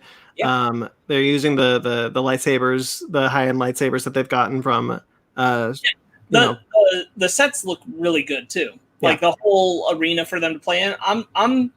I will definitely like set aside some time and give it a watch. Yeah. More than anything, I'm happy for Ahmed Best.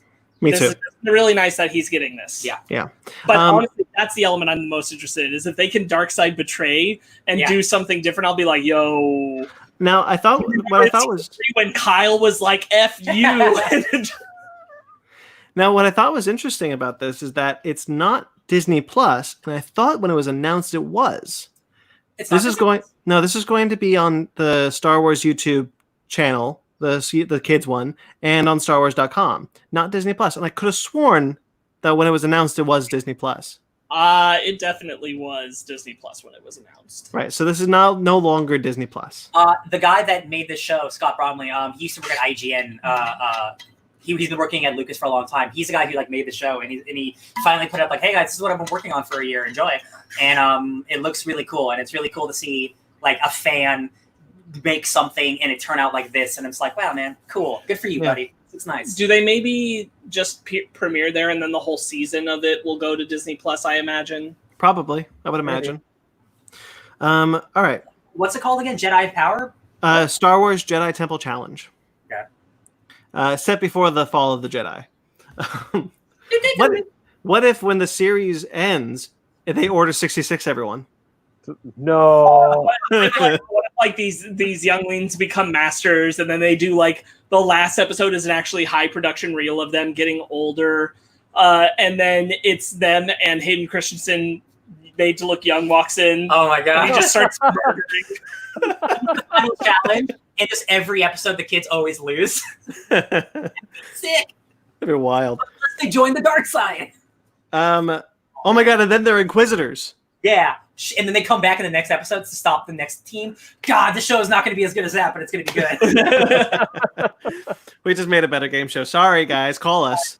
Sorry. There's an Inquisitor spinoff, and like there's the game competitions where they have to face off against each other annually. Yes, please. All right, so then the trailer for Secret Society of Second-Born Royals dropped. This is the new Disney Plus TV series, and looks fine. Yeah, why'd you put this on here? I thought it was superhero related. I mean, they have You're not wrong. Powers? I guess. That one kid can see a keypad real good? That one guy from the Disney Channel show is in this one. I think they fly? Yeah, this I'm not gonna watch it. I'm not gonna watch it either. But it basically for anyone who cares, if you're a second born royal, if you're the second born child of a royal family, you have superpowers. Now, when I first heard it was pitched, I thought it was going to be like related to Disney princesses. So did I. Watching this trailer, I was like, "Where's the princesses?" Yeah. then I was like, "Wait, this isn't Disney royalty. This is royalty. He's like, "No, like the Queen." I'm like, "Oh, I don't care. I don't care." Mag says felt like Disney Channel OG movie 2000s. Yep. Yeah. Yeah, I mean, it feels like a Disney Channel original movie. Those are hit or miss. Yeah. I don't know. Yeah.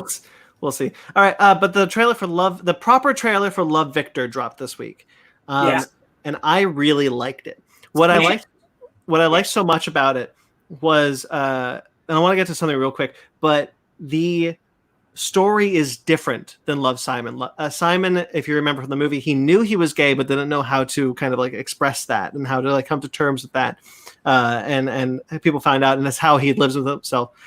This is a guy who doesn't know what he is. And he likes girls, he likes boys, he doesn't know what it was. Discovering himself. He's discovering himself. And I really like that angle for this series. And I'm glad they decided to go with that angle. That and he doesn't have the same support system Simon does. Yes, which was a big deal for me watching that. Like his family is broken almost. Like they don't know if they can't support him in what he's discovering, and they can't even support each other. His family. I thought that was also really engaging. Also, Kenan Lonsdale and the kid who played Simon, which I forget his name, are in the show. Yeah.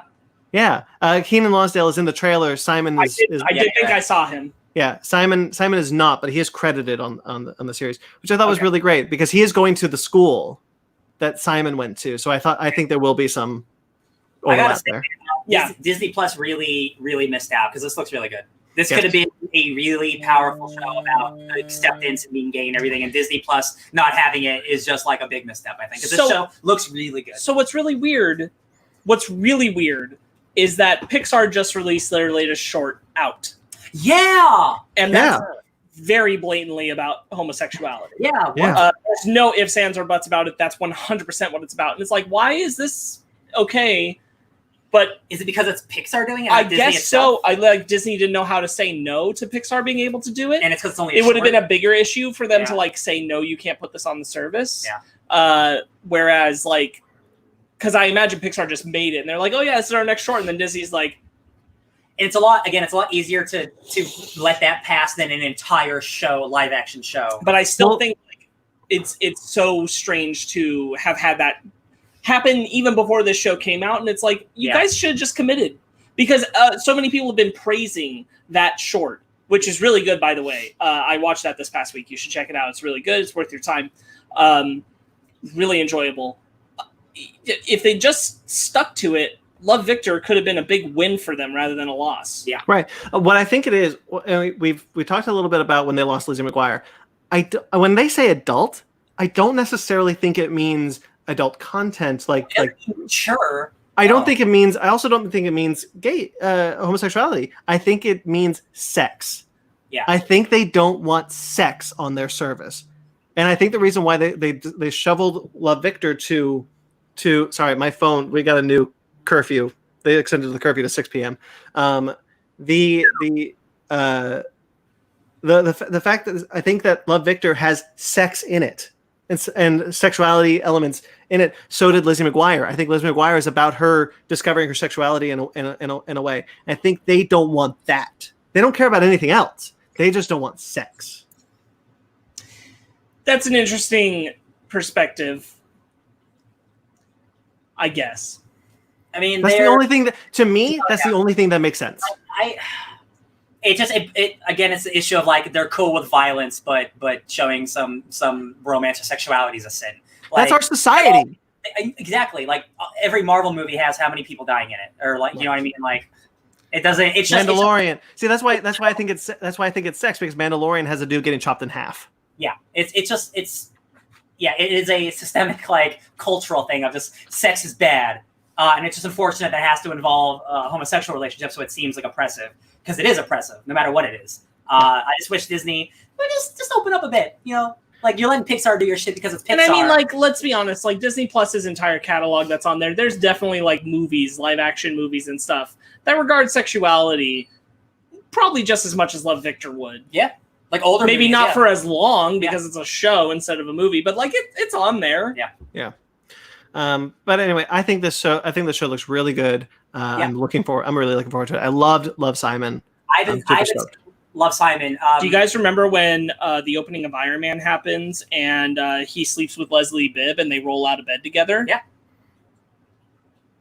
Remember when he makes a joke about how he slept with all the women who were like the models for the calendar of the year? Of course. Yeah. Oh yeah. The Paramount era of Marvel Studios was very different. There, yeah. But it's on there. I agree. I'm not Disney. Remember in Incredible Hulk when he can't get too excited when he's making out? Yeah, because he'll Hulk out. Incredible Hulk, Remember not Avengers Age of Ultron, where Black Widow is like, "Hey, if I'd known, I would have gotten in the shower with you." Yeah. I don't agree. I don't disagree. I thought me. Evil people hurt my vagina. I can't have babies. Disney Plus. Real quickly, Incredible Hulk is not on Disney Plus, so you know. Yeah. Sure. Okay. Fine. It's just the double standard. Yes. It's really silly. Okay. Anyway, this show looks great. I'm really looking forward to it. I haven't seen Love Simon, but like this makes me want to watch that movie because like this looked really engaging and like really like hard. Ryan, I think he'd love it. Oh, I'm sure. Hell yeah. I think you should check it out. All right, shall we move into our main topics? Let's do it. C. So we're going to talk about the. We're going to start a journey through the entire DCAMU, the DC animated movie universe. The DCAMU. DCAMU. Sure.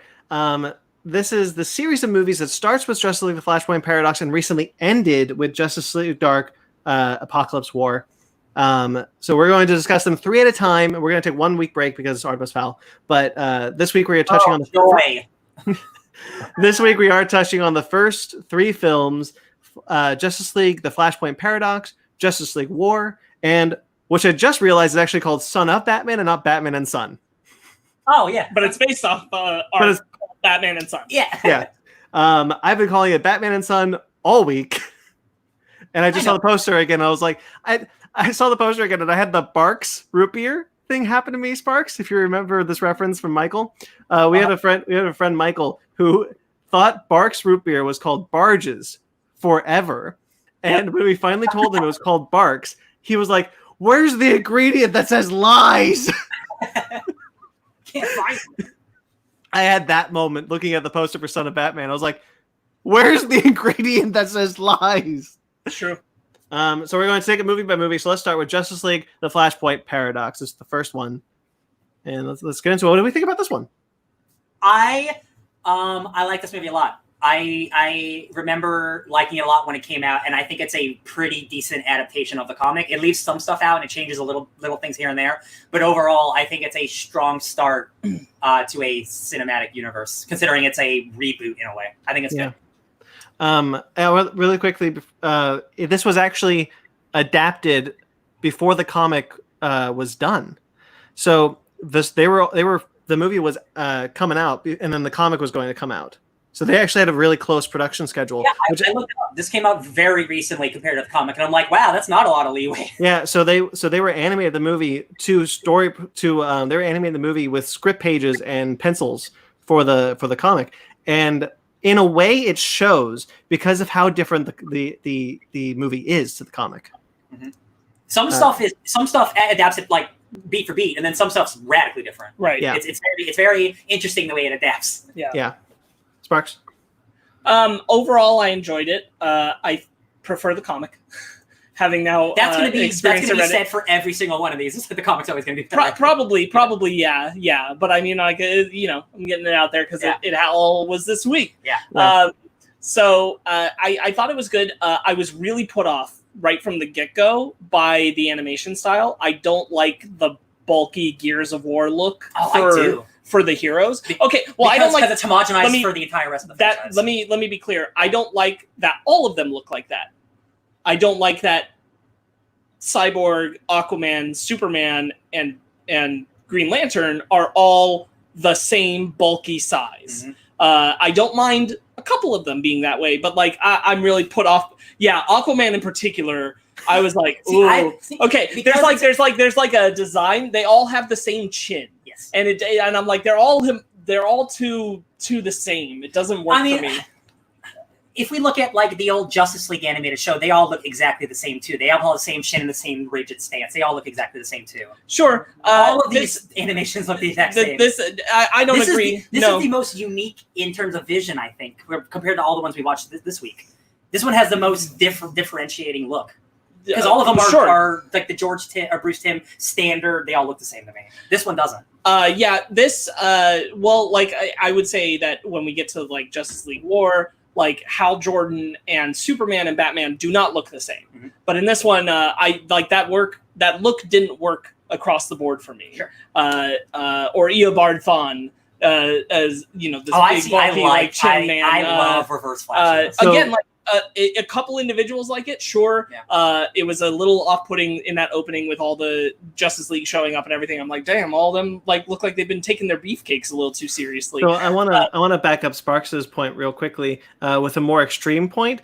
I hate the character designs in this movie. Okay. I despise them. I think they're disgusting. But I really like the movie, so cool. Come what may. I really like Cyborg in the Flashpoint timeline better than he looks in the opening bit.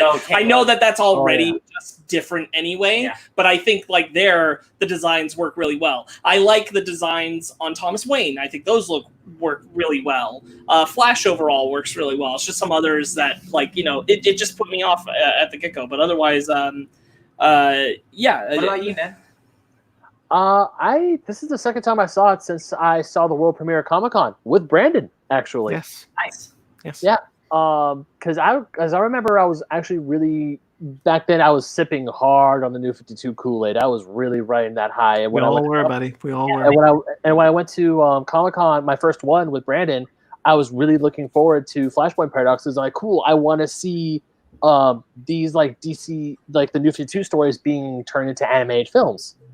And Flashpoint Paradox it's still pretty solid. I mean, obviously, I like the book. I've read the book quite a few times over my life. I still think it's a solid entry point into DC Comics. It's really good. Also, I love how even though it's called Justice League, it still deals with the Flash. And I really like how, like when Barry wakes up and he sees the newspaper and he wakes up in the alternate timeline and he's still thinking is like, oh, and he like runs and trips and finds his mom. It's like, wow, that's like shot for shot what the book was almost. One of my issues with the movie, and for the most part, I actually think the movie is a pretty decent adaptation of the Flashpoint book, especially knowing the kind of troubled production, I guess.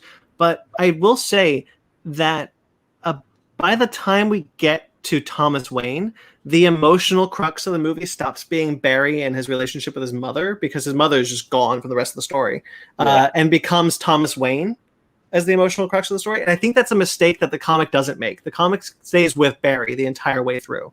I was going to say one of my biggest issues with the film is that it doesn't have the moment where Barry knows he's going back and he sees his Nora and he says, I'm going to have to, like, he explains it all. And she's like, but we lived this life. This happened. This means everything. But you have, I was so important to the heart of the story, and not having that in the film, I'm like, I feel like towards the second half of the movie, you kind of lost the point of what was happening for Barry. I agree. I 100% agree. Real quick, Ben, I do agree.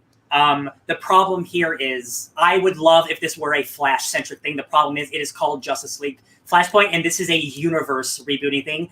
And even though the Flash is the main character, it's not all about him. So it's almost like the Mortal Kombat Scorpion thing, right?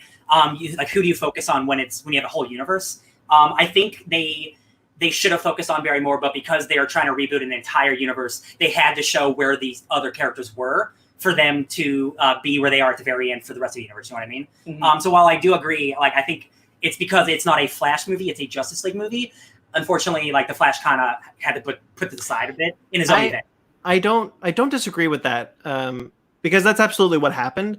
But the weird thing is that the emotional weight of the movie doesn't shift from Barry to the Justice League. It shifts from Barry to Thomas. Right.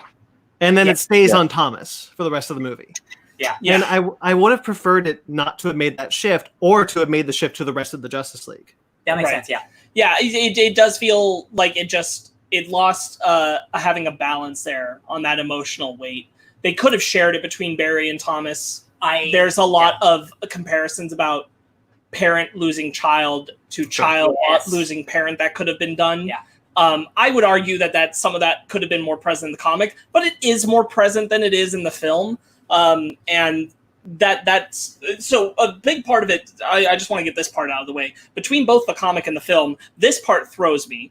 I understand that what Flashpoint does. I don't understand that it doesn't visually show it in the comic or the movie, that it changed the universe. Do you see what I'm saying?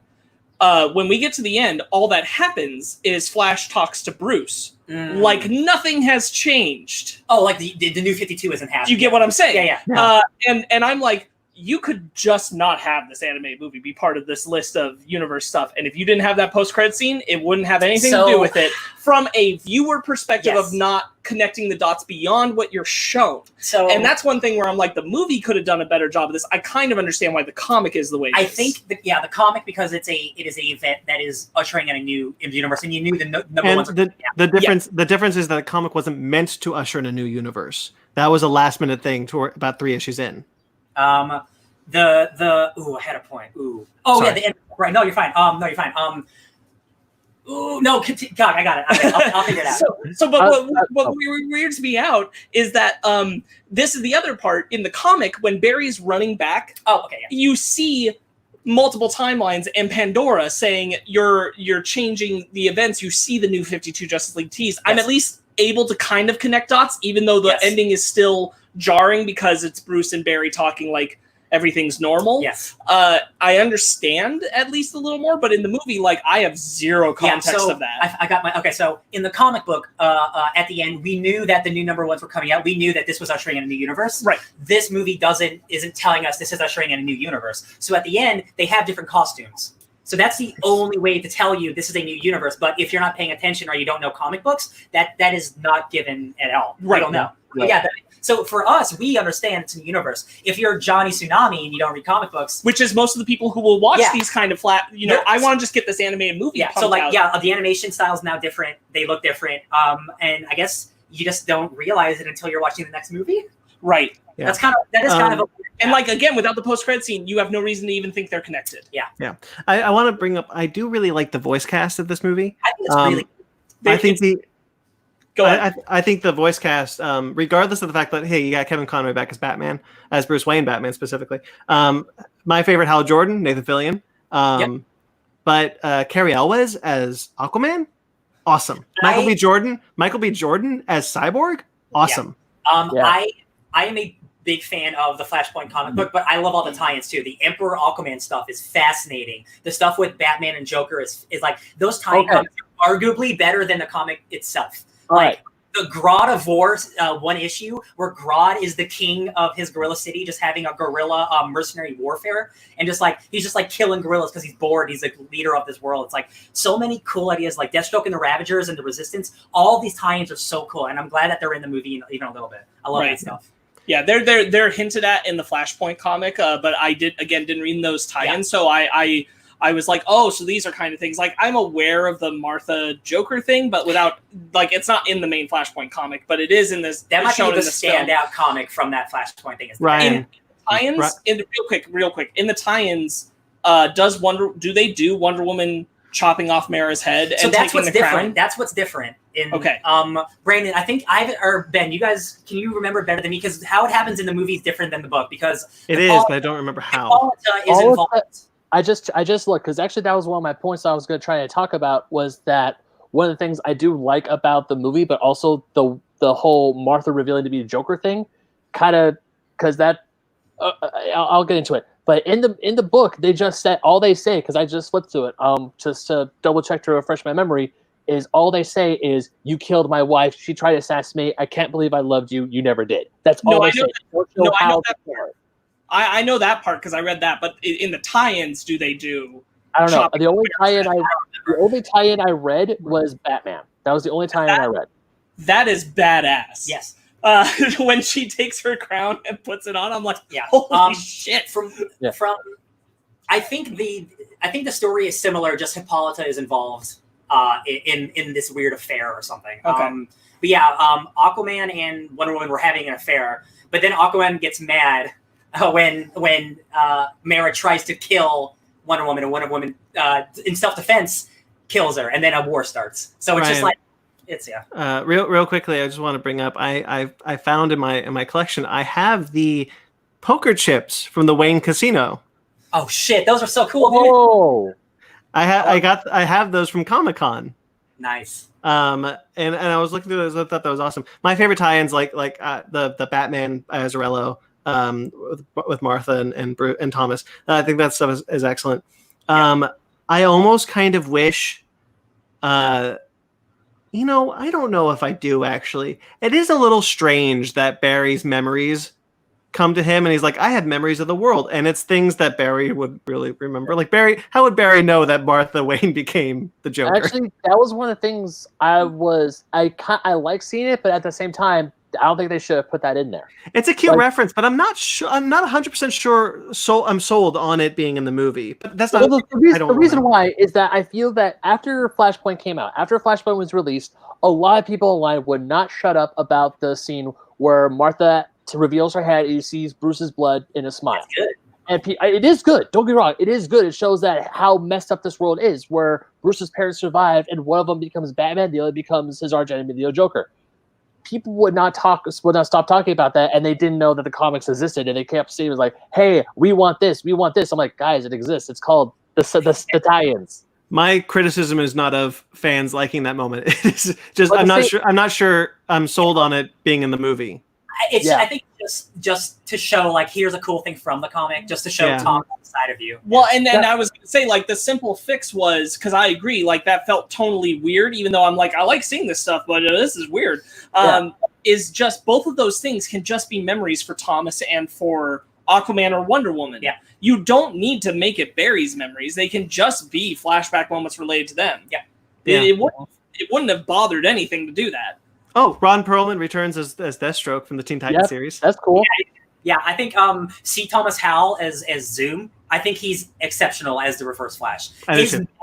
He has such a menace to his voice that I'm like, he might be my favorite Reverse Flash actor. Like, his voice is so good. I really like Nathan. Yes, I agree. I really like Nathan Fillion as Hal Jordan. I wish they hadn't done any of the Hal Jordan stuff they did in the Flashpoint timeline. In the movie, because it means nothing. It doesn't really add. It doesn't. None of the other characters are connected to it, and the problem is that in the comic, Barry at least knows Hal Jordan is out there, but he's not the Green Lantern because Abin Sur is still the Green Lantern, not in the movie. He's just frozen, or whatever. But in the comic, Barry acknowledges when Hal dies on the mission. And he acknowledges that loss. In the movie, he's like, "Oh, Hal's dead," but that's the first time he's heard about Hal. Right, but it doesn't connect and relate because in that he's tracking it and he's like, "I'm not going to go contact Hal because Hal's not the Green Lantern." Yeah. Blah blah blah blah blah. All that extra like fluff with Hal Jordan doesn't add anything really to the greater narrative of the film because Barry isn't tied into that moment really when Hal is lost. And they don't tie the bigger issue, but they don't tie it into the fact that Barry conflicts in the comic with what if I can't go back? I can't let all these people die. Yes. Yeah. And they don't really hit that in this either. Yeah, that's true. Yeah. I love Aquaman using Captain Atom as a nuclear earthquake machine. He levels all of Europe. Yeah. Because he was trying to take out Wonder Woman and Themyscira didn't sink, but all of Europe did. I think that's a fascinating touch. I think the ending with Captain Atom exploding and the world's literally incinerating and Eobard Thawne. I would be so happy to die knowing you lost Flash. Like that is so menacing. And like Thomas is like, run, Barry. Like the final time he has to run with like a broken leg to avoid Cataclysm. Like that is so awesome. Yeah, I like that. So good. Now it's been a while since I've read the comic, but correct me if I'm wrong, but it is not a plot point in the comic that Eobard is siphoning the Speed Force away from Barry. That's Barry. correct. Barry just can't access the Speed Force time travel because he's never done it before consciously. Yeah. Barry is trying to get up to. That's why he's in the book. Eobard says, "I'm a living paradox." Yeah. You I think messed that there's everything some- up for me, and I'm Yeah. able to do all this shit, and then he gets stabbed in the chest. I think that there's some points in the. By the way, I like the stabbing in the chest better than like the bullet to the head. too. From the comic. Um, But I think it kind of fit Thomas better because of fair. the, Yeah. It's not something I want to dwell on. One of the things that I feel like this movie does, and I think the comic does as well. Again, I haven't read it in a while, but it does kind of take away from the emotional moments for shock value. For example, they kill Billy Batson in a way, and it's really only there for shock value. Be like, oh my god, they killed Billy Batson. A lot of people die at the end. And a lot of people do. I think that's a failing of both the comic and the movie, but I don't want to say specifically why I feel I don't agree. I think that what the movie what bummed me out about the movie is there's a lot of flash. There's a lot of cinematic action because it's an animated film, so they focus on doing a lot of that without the characterization to back it up. I'm sure it's in the tie-ins, and I'm sure it's like in the movie it's really cool to see the Aqua lads together in Black Manta, but they don't have characters. Yeah, they don't. So they don't mean anything to the story when it's happening, which is something that, like, if you just read Flashpoint, like, those characters aren't present. It doesn't. They don't conflate those issues. But Billy Batson, I wanted to specifically touch because the Shazam 7 kids are all given like moments of characterization. They're focused on in the comic. Even in those 5 issues, they're given attention, so you care about them. They're just there in the film, and then they become Captain Thunder, and then they're killed, and it doesn't feel like it carries the weight it should. Yeah. I think this is very similar to when we see live action movies, and they spend too much time on the focus of like what can we do with action, and they sacrifice doing all that to show more of those kind of things, but without thinking about what it actually means for those characters, without it improving that. And that really bummed me out because I like all the kids stuff in the Flashpoint comic. Yeah, totally. And I don't think that that's done justice at all in the movie. My memory of them in the book is faint. I do think, they're not used much in the movie, but I do think the idea is really cool. Yes. And when they turn him to Captain Thunder, that is a hard ass looking Captain Thunder. Well, and they throw scars out and everything. They throw out his history with Wonder Woman because she gave him those scars, and they toss that idea out there, and I'm like, that could have been there. Yeah. So there's just like the bones in the comic are there. I don't know why those characters have to lack characterization. The first time we see, I think it's the first time we see Wonder Woman when she sees Chief Trevor. And then she hangs him. Yes, that is a great introduction. Incredible, man. Yeah, like I love. And again, thinking about, I don't want the first Flash movie to be a Flashpoint movie, right? But I do think the premise of Aquaman and Wonder Woman, an alternate version of them being at war with each other, with Flash being the main character, can be a really cool movie. I agree. And I would after rewatching this, I would kill to see an evil Jason Momoa and an evil Gal Gadot. Like, that would be so much fun. Yeah. Like, have Steve Trevor come back and kill him because it's an Elseworld movie. Right. Like, after rewatching this, I'm actually way more sold on a Flashpoint movie than originally before. I have no problem with a Flashpoint movie. I just don't think it should be the first one. Yes. But I agree with you because it's all about changing those things. And again, like, this is something where if you follow the comics, if you know what's up, then you're connected into it. But like in this movie, I'm like, I don't care about everything that's being altered because of this. And part of that is because they throw out the Barry Nora stuff. That's part of it. But I was going to say what I do like that isn't in the comic but is in this movie, what I think is super dope, is the Superman Cyborg moment. When Superman comes down and Cyborg is dying, and he says, friend. So that's not in the comic, but that was cool as hell. Man, all the like, again, I forgot how awesome that Superman moment is. Yeah. Like when they discover him and he comes out of the bunker and he sees the sun for the first time. Yeah. Like that, I don't think it translates perfectly well to the movie, but I think it does well enough where once he uses his laser vision and literally incinerates all those people, you're like, wow, he is really that's voiced by Sam Daly, son of Tim Daly. Cool.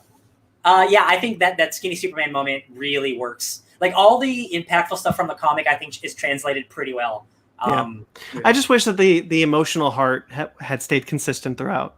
Yeah, it's really my biggest problem. And I didn't even realize, Thomas Wayne is a major character because it's Batman, and they want Batman to be a main character, unfortunately. Yeah. I have a couple quick little ones that I'm going to go through. I really like the different ways that the Justice League members take care of the bombs in the opening. That opening that's totally original to this movie is very fun. The microbes with Aquaman. I love that for some reason Batman has to be in space. Yeah. He's got to be all the way up there for some reason. Gotta go to space. I want to just give a little toast and nod to the sad loss of Element Woman, who is not in this movie. Oh, yeah. You're right. Emily, You're right. I forgot. I was flipping through this, and then I got to the page with Emily's song, and I'm like, oh, Element Woman's not in the movie. I forgot about that. You leave out like Element Lady Woman, and you leave out the Metal Man, but you have Sandman, who doesn't say a line. Right. You have Wesley Dodd, who is a JSA character, just there shooting guns instead of an actual character with lines. I'm like, I guess, thanks. I guess. I don't know. I mean, they kept Grifter. Yeah, I know. Like, it's weird that like they keep certain characters and then they bring like the most obscure characters. I'm like, they give Ambush Bug a line, and I think that's because, oh my god, that was Ambush Bug. I think it's mainly because the comic wasn't done when they were making this movie. Yeah, I think that's the biggest reason. The other thing that I liked much better in the comic is the introduction of Thomas Wayne's Batman with Yo-Yo. Because in the movie, they make it an action scene where she's very confident in fighting him. But I far better like in the comic when she's running scared. And she knows from the get-go, if he catches me, I'm dead. Yeah. And that established such a different tone for that character. And watching the movie, I'm like, this just feels like Batman. Yeah, he's more brutal in the comic. Right. And like, I just as an introduction, like, hardline him. Do that. Make Yo-Yo afraid of him. As cool as that fight action scene is, I'm like, I'd much rather have the character beat of knowing this is not your normal Batman. This is a Batman who, like, people are know that the moment they get hands on, he's gonna frick them up. Yeah, I agree. All right, shall we move into the next film? If you guys if you want more Thomas Wayne content, check out Tom King's Batman run. Yeah. He's very vital in ruining his son's life. I definitely want to check out those tie-ins now that I finally read that comic. They're surprisingly all good. I love the fun little weird post-credit scene where the parademons come out, and it's like, wait, but how does that connect? Because it's Barry and Bruce, but it's not. It's that I don't know. Flashpoint. All right, so moving on. Justice League War was the next movie in this continuity. Yeah. This is an adaptation of Justice League Origin by Jeff Johns and Jim Lee. So let's get into what we thought about this one. Sparks, why don't you go first? This is probably my favorite of the three we're talking about. Mine too. Yeah, it helps that like the source material is pretty easy to adapt. Yeah. For just like an introduction Justice League film and just bringing in that content. But I felt like I liked all the style of thing. What I felt was lacking in emotional heart and characterization in the Flashpoint film, I felt like was present in this one, especially around Cyborg. And personally, I love the addition of Billy, even though it's super weird to take out Aquaman for that. But I really like his own movie though. But I really like the addition of Billy and his relationship with Victor Stone throughout it. I'm like, this really works for me. This is a change from the comic where I feel like you have changed things, but you've changed things to add more characterization, and it totally works for me. You want to know what's funny? I've only read the Jeff Johns Justice League arc or run once, right? I read it when it was coming out, and then I went back because I thought most of it, except for the end, was pretty mediocre to fine. I think I haven't gone back to read it, but I like this more than I remember liking that. The movie more than liking the comic. I don't know if that holds up today. I know you recently read it. Yeah, I remember the comic being very pedestrian, very middle of the road. This is a Justice League comic, whereas this is doing that, but in like animated form. But I found this to be really enjoyable because of the voice performances. I'll tell you, having recently also when we were doing the Justice League book with Brandon, I revisited the Rebirth start. Yeah. I think the New 52 Justice League opening book is better than the Rebirth one. Okay. I think Rebirth is the pedestrian one where you're talking about. I think it's very blasé. I actually think this had a lot to it. It had a lot of sense of actually getting to know these characters. I really like all the stuff between Batman and Hal comes straight out of that comic. Yeah. And it's really, really good, and it ties everything together. Everybody kind of figuring out, wait, Batman doesn't have superpowers, he's just a guy? Yeah. It's like, I thought you were a vampire, things like that. It all works really well. And also, I didn't realize, because I hadn't revisited it in a long time, the Justice League movie is just trying to be this comic book. There was so much of that Justice League movie. I was shocked. I was like, wait, the opening with the parademons, the Batman, like, holy shit. And the way Superman is. Yeah. Superman in that comic is even more than this movie because he's just brutal and like rude to the others and vicious. And I'm like, oh, this is the Superman Zack Snyder was making. Yeah. No wonder I hate it. Chains. Yeah. Ben, what do you think about it? Ben? Of Justice League War, I enjoy it. I don't know if it's my favorite of the three. I still think Flashpoint holds that one for me. Same. But all in all, as an adaptation of those first 6 issues of Justice League Origins, I thought it was very well done. The only standout difference is being Shazam part of the team instead of Aquaman. Because one of my favorite scenes from the book that I remember when I was reading it when it was coming out back in 2011 was when Aquaman shows up and a bunch of parademons are swarming the beach. Aquaman just summons a bunch of great whites to jump out of the water and chomp on them. And it's like, pretty good that's scene. badass. And we don't get that.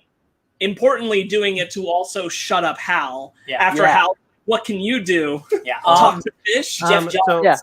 Jeff Johns is single-handedly responsible for making Aquaman cool and relevant for modern people. Because Aquaman has always been cool. It's just like he could be written really cheesy, talking to fish. Jeff Johns made him a actual real badass. For like he was cool in the 90s with the hook hand, but then he got forgotten again. Thank you, Jeff Johns, because Aquaman is cool. First issue of that New 52 run, there was a blogger going to Aquaman in that restaurant. It's like, oh, you see the SNL skit? They make fun of you all the time. And he's like, dude, F off. I'm trying to eat my fish and chips.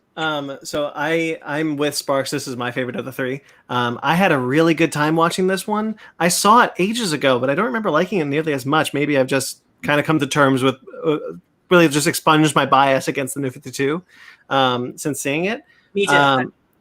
So watching it kind of with almost fresh eyes, I found myself really enjoying it. The interactions between Hal and Batman, which comes out of the comic as we mentioned, is great. I think that stuff translates so well. I'm not crazy about O'Mara as Batman. It's not that I dislike him. It's just that he's not my choice for Batman. I just can't. It's weird. I feel you because you got Kevin Conroy, but like as someone who has seen almost all of these movies, I've grown to like him quite a lot. I'm sure that will happen to me. He's a different Batman. Omara has definitely grown on me as Batman. I think I like Bruce Greenwood's voice a whole lot more. I mean, Bruce Greenwood's a good Batman. And if I had to choose, I would put it would be Kevin Conroy, Bruce Greenwood, then Jason O'Mara. Yeah, Bruce Greenwood is just phenomenal. But real quickly, I want to just real quickly finish my Jason O'Mara thought. It kind of sounds like he's got marshmallows in his mouth all the time when he's talking. And I think he gets better by the next one. I think he's slowly becoming a better voice for Batman. So probably as we move forward with this universe, I will become more on board with him. But as the voice cast go, he's not my least favorite in the cast. That actually goes to Hal Jordan. I don't like Hal Jordan's voice. I agree. But yeah, I like everything he's saying, but not how he's saying it. Yeah, not how he's saying it. And then it was hard to get used to the new Hal Jordan after just listening to Nathan Fillion talk as Hal Jordan. Yeah, so he's not the worst in the cast, but he's not quite my favorite in the cast. I really liked Shazam's voice, which was Sean Astin. Sean Astin, yeah, I think he's great as Shazam. For sure. Yeah, I agree. Oh, so earlier we were talking about how we don't really like the designs of these characters. I'd like them better in this movie. I actually hate Superman's design because he has such a huge neck. Like his neck is just giant. I don't know what it was. I'm just watching the movie, and I mean, because I grew to enjoy the New 52 costume of Superman. At first, I was like, but as I kept seeing it, I grew to like kind of like it. It's not my favorite, but it's not. Yeah, I tolerate it. That's what it is. Yeah. But just seeing it in Justice League War and just seeing Superman's giant ass neck, I'm like, that doesn't look like. I don't know. For some reason, I think the designs right before he gets got by the parademons, it just really bothered me. I think the designs in this movie are better than the designs in Flashpoint Paradox. For me personally, I like the animation style for every character better in this one. Flashpoint Paradox, I didn't talk about. Wonder Woman's got a weird face in Flashpoint Paradox that I just couldn't stop looking at. And this one, like everyone's designs look unique and kind of sleeker. I really like how Victor kind of transforms, like slowly losing his mask throughout the movie. Down, yeah. Oh yeah, he starts as a big tank man. I love that. I love that idea so much. That's actually from the comic. Yeah, in the comic, it's not like that, and I'm like, that's a change I'm behind. I like that idea. Yeah. I dug Cyborg going from this big honking thing and slowly but surely slimming down into the Cyborg we know today. Yeah, I actually really dug that. I wanted to comment on what Ben said. The Superman thing, I get what you're saying. I slightly agree, but I also, Superman didn't bother me because nobody else looked like him. Okay. Yes. So it's not like they were making him stand out for his power, and I'm like, I can get behind that. Although I prefer how he looks in the comic, which he's not that bulky. He's not like that. No, he's but not. I'm not a fan of that costume design. I'm specifically not a fan of that costume design when they make it the dark navy blue rather than the brighter blue, because at least in the comic it's the brighter, lighter blue, which works more for me. Making it the dark navy blue really puts me off that costume entirely. Oh no, me too. I've always loved Superman with bright colors. And Wonder Woman gets a completely new design for this movie that's never been in the comics or anything. I like it too. I like it too. Here's my issue. I don't like that they specifically have a protester say she dresses like a whore, and I'm like, no. Yeah. If her cleavage was showing like it is in the comic, I'd be like, cool, say that line. It's a bad line. I line. like the idea behind it where he's actually really insecure because like he wants to be like Wonder Woman. I get that. Me too. The whore line's bad. I think the idea behind it is good. Yeah. So I get behind it because Wonder Woman does her whole thing like, oh, I like feeling powerful too, man. Like, yeah. So like I do agree the whore line's in bad taste, but I do think the message behind it is good. For sure. That's specifically why I want to spotlight. I'm like, you didn't need to say that line because it doesn't translate. Yeah. It just doesn't work even for the lead up to the payoff. It doesn't it doesn't land. You could have said something different. Yeah. I do agree. I want to real quickly Alan Tudyk is Superman in this. Yeah, I like his voice. I liked it. Hey guys, would you believe Alan Tudyk's a good voice actor? Huh. Well, no, also I like him Brandon. as a voice actor. Real quickly, because I'm talking specifically about what Ryan is bringing. Alan Tudyk is a very great voice actor, but I've never seen him do this type of voice. It kind of feels like, it's not necessarily that it doesn't have range. It's just that I've never considered him as a Superman. You should watch Doom Patrol or Harley Quinn because he does like 19 different voices. Right, but it's reserved. Yeah, it's more reserved than he usually does. He's usually more eccentric in whatever character he's playing. Which is why in Harley Quinn he's Joker. Which is why in Harley Quinn I like him as the Joker. But in this one, solid Superman. One of my favorites might be. It might be. Yeah. If I remember correctly, this is the only time he voices Superman because the voice actor changes in the other films. I think so too. Which really bums me out because after watching Justice League War for the first time, I was like, hey, Alan took a Superman. I can get behind it. And then I want to say, I don't know if it was Throne of Atlantis or whatever the next Justice League one that involves Superman, they changed the voice actor. I'm like, that's not Alan Tudyk. Where did Alan go? Not my Superman. I mean, don't get me wrong. The guy who replaces him isn't bad. It's just I like Alan Tudyk as Superman, especially this Superman. I want to bring up, we talked a little bit about Hal Jordan. I really like the variety with Hal's constructs. I think a lot of the time in animation, people forget that Hal Jordan can make anything, but this one really leaned into it, and I found that super refreshing as a Green Lantern fan. I thought it was a lot of fun seeing all the different constructs he would make. And one of my favorite bits with Hal Jordan is when he goes after Darkseid and gets pummeled into a wall, and then the parademons just wail on him. It's not just the best moment in this movie. That might be the best moment out of this entire 15 movie franchise because Hal is so confident. He goes to Darkseid, he gets the shit punched out of him, and then a bunch of parademons are just go kick the shit out of him. This is like the third time in the movie. In a nutshell. You're like, this is like the third time in the movie where Hal Jordan says, he says it to Batman. He's like, I'm going to kick your ass, gets his ass kicked. He's like, yeah, let's go kick Superman's ass. Gets his ass kicked. And then Darkseid shows up. He's like, stand back. Green Lantern's got this. Gets bitch slapped into the agreed 100%. I was going to say about the constructs, to the credit of the comic, they do a really good job with showing a lot of variety of his constructs there, but the movie definitely does more. Yeah. And I really appreciated that. I love the crap out of that. Something the movie does that the comic barely touches on that I really liked is the Superman Wonder Woman romance stuff, which I'm not crazy about that part of things, but I've accepted the new 52 Superman as a different Superman and all that. And I do like those moments. That is as someone who did not want Superman and Wonder Woman together, by the time that they had their own comic together, I shipped them because that's a good comic book. It is. Charles Soule. That's a good Charles Soule comic. Like that is the sweet 12 issues where I ship them, and that's it. That was I actually the one time in the New 52 where I was like, wow, they're really trying something different here. Because you never signed by the artist in my room. Like I love it. nice. Well, now if we all remember, the New 52 Superman is actually Superman Red. So that whole sequence where they're saving Air Force One that's not in the comic is really cool. It is really cool. There's a line that I wanted to highlight that I thought I was hysterical at, which is Hal Jordan's like, I think it's over, guys, and Batman's like, I don't think so. What makes you say that? The water's on fire. Yeah, I just thought that was great. Or even go ahead. No, one of the last scenes in the movie was when the president's giving his speech and they're talking about it. And then Batman's like, you mean where you totally botched my simple instructions and Wonder Woman led charge? Cyborg showed you the video. He emailed it to me. I hate you, Bats. I freaking rewound that. I thought that was the funniest shit. I really like Jason O'Mara as Batman in this, to be honest. I think that he plays the dialogue he's given very, very well. I really enjoyed it. I enjoyed all his interactions with the entire team. Yeah. I definitely like when Hal is left to his own devices to form the plan. And it's like, I guess stab him in the eye. That sounds good. Do that. I think it's something that I don't think enough comic book movies or TV shows really do, and it's coordination. What's the word I'm thinking of?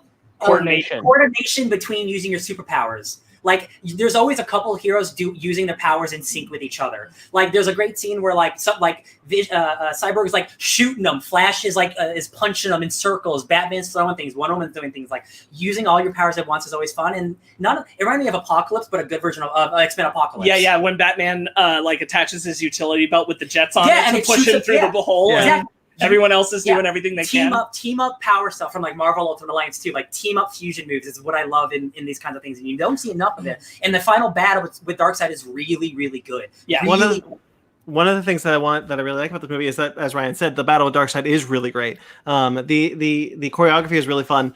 But what I really appreciate about it, it's not them trying to defeat or kill Darkseid. It's trying their damnedest to get him through that boom tube. Just to get him off the planet because he's too much. Yeah. And before that, to just take out his eyes because those things are too powerful. Yeah, I really like the kind of like break from the idea like we got to beat him, we got to kill him, or whatever. It's just like, no, just get him through the boom tube because my God.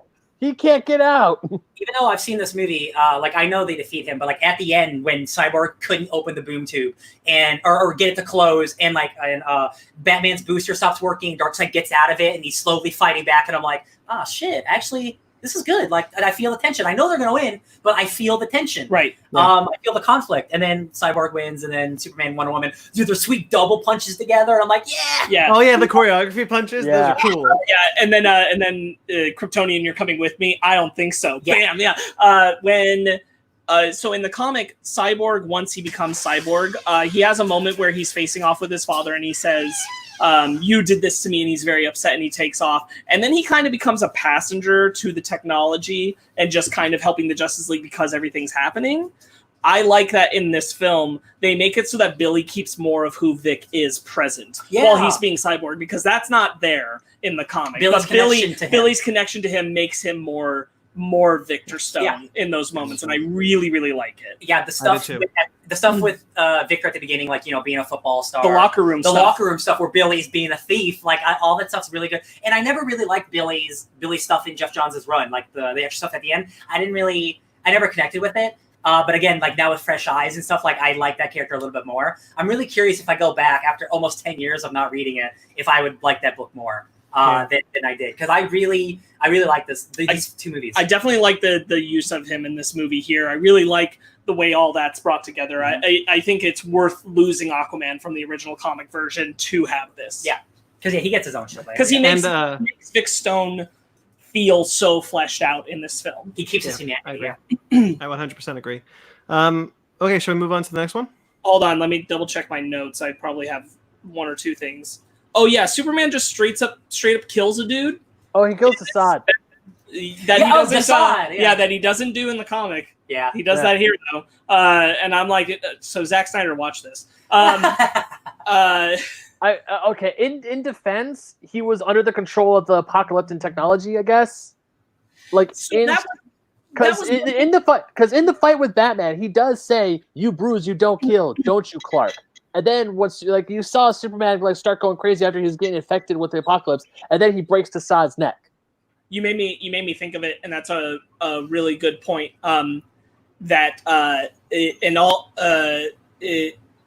Sorry, Superman is charging towards Batman. This doesn't happen in the comics, but I liked it where he's like, because you don't do that, right, Clark? And then he's like, all right, you made your point, Bruce. Yeah. Who's Bruce Wayne? Who the hell is Bruce Wayne? Yeah, that's a good moment. Yeah. I also this happens both, but the moment where Batman pulls Hal aside and takes down his cowl and says, "I'm Bruce Wayne, my parents, blah blah blah." I really like that moment a lot. I think that's just writing. Yeah, again, going back to the Bruce and Hal stuff, like when they're in the sewer. One, Batman goes into the sewer multiple times, and Hal's like, "What's with you in sewers, bro?" But like Hal is like fighting Batman, and then Batman just has the ring. Oh, so how does this work? He's like, "Wait, what? How'd you do that?" He's like, "Oh, there's no power button or anything like that." And like Batman's so smooth. Well, also what I really like is that Batman, while they're got a contentious relationship, Batman is also trying to teach Hal, because Hal's like, you lost, because when he takes the ring, he's like, you lost your concentration, and multiple times he's like, Jordan, keep concentrating. Those contracts will stay if you concentrate. And he's like, shut up. Yeah, it's good. Yeah, and he says that you and I are like the most normal of this bunch, which is pretty good. My one problem with the Batman-Superman fight in the Apocalyptic layer where he's being taken over by all that technology is that he just suddenly isn't. We don't get the, plot reasons. Why was that happen? And it's not in the comic. That doesn't happen to him in the comic. Yeah. What happens in the comic is that they're doing all that to him. Bruce saves him, and he says, I was seeing things from different universes and all that stuff, and that's it. So I kind of wish, I'm like, cool, you needed more Superman versus Batman action, I guess. Yeah. But it didn't. They just suddenly come out of a boom tube and they're both wearing some kind of apocalyptic piece of armor to travel through it, and they're fine. Yeah. And you just reminded me of a plot point that was dropped on the New 52. Darkseid, whether or not it was the main Darkseid or the Earth 2 Darkseid, or if they were the same person, was going through different parallel universes, killing Supermen. Yeah, that was the plot of the New 52. Wait, what? Yeah. Wait, I read that book. What are you talking about? No, the Earth 2 series. Oh, Earth 2. Okay, I was like, what's going on in Justice League? I think it was supposed to be the same Darkseid, though. I think Darkseid became this extra-dimensional being instead of just an alien on a planet. Yeah. And then in 52. He's in the comics, because that's like in the last issue of the comic, Superman specifically says, I was seeing different universes. I saw a different version of myself. Shit. Looks like that doesn't go anywhere. It doesn't go anywhere now. I forgot that too, because I was reading that and I'm like, damn, I didn't know that they said that kind of shit that early. Yeah. About other Supermen. Interesting. Anyway. All right. I really enjoyed it. That post-credit scenes with Orm is cool. Yeah. Yeah, that was cool. I actually did not. I didn't see the post-credit scenes. I didn't know there were any. Once the credits rolled, I'm like, cool, that's it. Click. We're in the Marvel age, baby. The Orm one is a mid-credit sequence, so it's not quite at the end, but it's teasing Throne of Atlantis, which is next year. Mm-hmm. So moving. So, oh man, War of the Seven Seas never happened, did it? Anyway, nope. So this was the next one is Son of Batman, which is an adaptation of the Grant Morrison comic Batman and Son. Is it? Kind of. I guess it's more in line than Age of Ultron is with its comic. So I'll say right up front, this is, while I don't dislike this movie by any means, this is my least favorite of the three. Yeah, same. Yeah. This is, I think, the other two are really good. I think this one's okay. It feels the most pedestrian. Yeah, it feels like. Yeah. And I've of all of us here, I think I've seen almost all of these DC animated movies. This is the one where I'm like, okay, this is how a lot of these feel. It's like this one. I see. That is a bummer because the style, it's the same Batman and same Damian for a lot of it. So my first note here is, what a weird way to adapt this story. It really is. So my biggest thing is that before I get into like comparing it to the comic, my biggest thing is that they take away the bite of Damian and they take away the bite of Talia. They're both just kind of clipped into PG-13, super like family okay characterizations of themselves, rather than jerks, right? Huge. Yeah. But Damian's like trying to learn something, and Talia's just still straight up a bad person in the comic, and that's just out the window. I haven't read that comic. There's no Slade. What it is Kirk. So Kirk. Yeah, that's the biggest change. Kirk Langstrom is making the Man Bats for Talia. Yes. She's just doing it to play a game with Bruce, to force him into agreeing to be a family unit. And if he doesn't, she's going to just blow up the British Prime Minister and a whole bunch of other people, because nations are pawns, as she says. Yeah, I remember all the Man Bat stuff, but I was like, the Deathstroke stuff, I'm like, man, it's been a really long time since I read this book. So the biggest two things I remember from the comics are the fact that Slade is not a part of this series, and the fact that he's in this movie is just plain weird. And in because the New 52 didn't retcon any of Grant Morrison's stories, it created a weird continuity where Man Bats had existed before Kirk Langstrom became a Man Bat, which was adopted for this movie. Again, it's weird. It's a New 52 thing where half the continuity is new, but you keep the Batman and Green Lantern continuity. So things just aren't lining up anymore because they wanted to satisfy Jeff Johns and Scott Snyder. So things are just showing up in different places. So when it opens up, Batman had just cleaned up Gotham almost entirely. And so he's told in the comic, you should go on a vacation. And he goes to the UK. And while he's there, he almost immediately runs into Kirk Langstrom. And Alfred's like, oh, it's probably a coincidence. Could possibly be anything about it. It's like, well, vacation's over. And he's attempting to learn. There's a lot of really good stuff. So this is just 4 issues. It's well worth going back to if you ever wanted to, because it's really just the first 2 issues involve a lot of Alfred just trying to teach Bruce how to be Bruce Wayne again. Yeah. Because Bruce has just totally forgotten. He's like, stop using the gravelly voice. Because Bruce is just trying to be so the funny Playboy, Alfred, but there's he's a lot of that in the book. Yeah. One of my favorite Alfred is Snarky Alfred. And one of the things I loved about Grant Morrison is that, and Scott Snyder, by the way. Scott Snyder turned up the snark, though. Tom King, but Grant Morrison had a really great Alfred, I felt. And this movie, Alfred's also my favorite part. I think he's a lot of fun. Yeah. He's got a lot of great lines. Oh yeah. So Talia reveals she has the Man Bats bring Batman to her, and that's how she reveals that he has a son, and she wants him to teach him. Mm-hmm. And the whole plot point of Ra's al Ghul being dead is a thing, but it's not important. It's important later in the arc. Sure. But the only way it's important is that she's like, I decided to take this opportunity to make us a family. Yeah. And that's kind of it. There's a whole comic plot point where Damian kicks the shit out of Tim, and says, you don't need him. You don't need some adopted kid. I'm your son. I'm Robin now.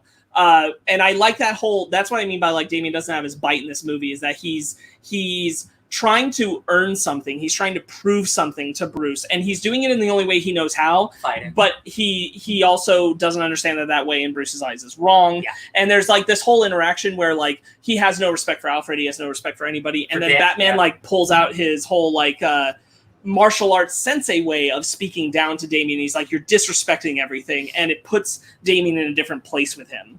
And then from there on, he's trying to earn the respect of Bruce because he sees him as a viable teacher. Mm-hmm. I wish that more of that sense was in the film. So one of the things that I actually did like about this film, adapting from the comic, is something that I didn't realize I wouldn't mind as much. Erasing Jason and Tim. Just having Dick be Robin. Just having Nightwing having been a Robin, and then introducing Damian. I think that's a very efficient way to adapt a story. It's very clean. It's clean, yeah. Yeah, it's very clean. It's very much you know what? In order to introduce a new Robin, all you really have to need is Dick Grayson. Yeah, right. And I think that was efficient. And it's not saying they never existed. It's just not showing them. It's this was the previous Robin. Now he's grown up. There could have been other Robins. We don't know about it. But yeah, it's cleaning it up to say this could be you. That's all you needed. Yeah. Yeah. And I don't mind losing the Tim being beat up by Damian stuff, because I understand that for the film, you need to make Damian more likable, because by the end of the film, they want Damian to stick around. At the end of those 4 issues, Damian doesn't stick around. He has to come back later. Yeah. Batman isn't sure if he's alive or dead those 4 issues. I do like when we first see Dick Grayson, when they first meet, You don't see the fight. I wish we would have saw the fight, but you do see the aftermath, and Dick is cut to shreds. Yeah. That's to show you, because Dick Grayson is arguably as good as a fighter as Bruce, if not better. That Damian has some serious skill. Yeah. And Dick just got his ass kicked, and I'm like, that's cool. I like that. It's a nice way to not show the fight, to show like shit happens still. Right. One of the things that I wanted to touch on in the now, it's been a while since I read Grant Morrison's Batman run, so admittedly, my memory could be a little spotty. Now, however, I don't think Talia raped Batman. He was under the influence of stuff. I remember the story, and it's been a while. I remember the story pretty clearly, that because Bruce and Talia do have a love affair, that they spent a night together and it was completely consensual between the two of them. Whereas in this movie, it's kind of implied that Talia drugged him. In the comics, Batman references, "I remember the night when you drugged me." He essentially I said see. that. So Okay. that's said in those 4 issues Okay. to her. I want to say it was Then I either, retract it. it's either the reverse. Either it originally was supposed to be like regular consensual, and then it got turned into not, or vice versa. But there was definitely an aspect where Talia wanted to make the greatest human being alive, and that's using Bruce Wayne as a body. Yeah. The voice of Ra's al Ghul is Carlos Esposito. Giancarlo. Yeah. Giancarlo, Giancarlo Esposito. Giancarlo Esposito. He's great. Yeah, he's great. He's Is great he- as Ra's. In Harley, I think he's Lex Luthor and Harley Quinn. He's always shows up. I think so. For like one episode. Yeah, I'm pretty sure he's yeah, Giancarlo rules all the time. Ben, you've been silent for a while. This movie's not. It's middle of the road. It's mediocre. This is where like I've never read Son of Batman. I never read Grant Morrison's Batman at all. So for me going into this, I was completely blind. Like I didn't know Deathstroke wasn't in the book. I didn't know Talia and Damian were toned down a whole lot compared to the comic book counterparts. Because you guys all know I'm not a big fan of Damian Wayne, especially in his beginning years as Robin, because he's a prick, he's an asshole. And I think this is when this movie first came out and I heard about Son of Batman, I was like, okay, I mean this is cool, but I think this is where I started my fear of oversaturation of Batman. Yeah, I will add that Damian is my favorite Robin. Mm-hmm. That's cool. That's totally cool. And part of it is because of the original story that this is based on. So I didn't quite understand what I was not getting from Damian in this movie. It was very hard for me to be like, there's just something not clicking. And Sparks was very good to pinpoint it. It is that he is toned down. He is a watered down version of himself. Like he is still snarky and disrespectful, but like the levels he is in the comic, like that's what makes his character arc so much better in the comic. Because like he has so much, his fall from grace is so much darker. Hold up. I think I remembered a scene where I was just like, because Jason O'Mara, I mean, he's fine as Batman, but whoever voiced Damian, I get that there are times where he was trying to act like so smug, like the scene where he shows up in Bruce's office at Wayne Tower, and he's like, "Your things are down." Just for some reason, I don't know if it's just something like I get he's talking down to everyone, but at the same time, it's like you could put a little more emotion in there, maybe.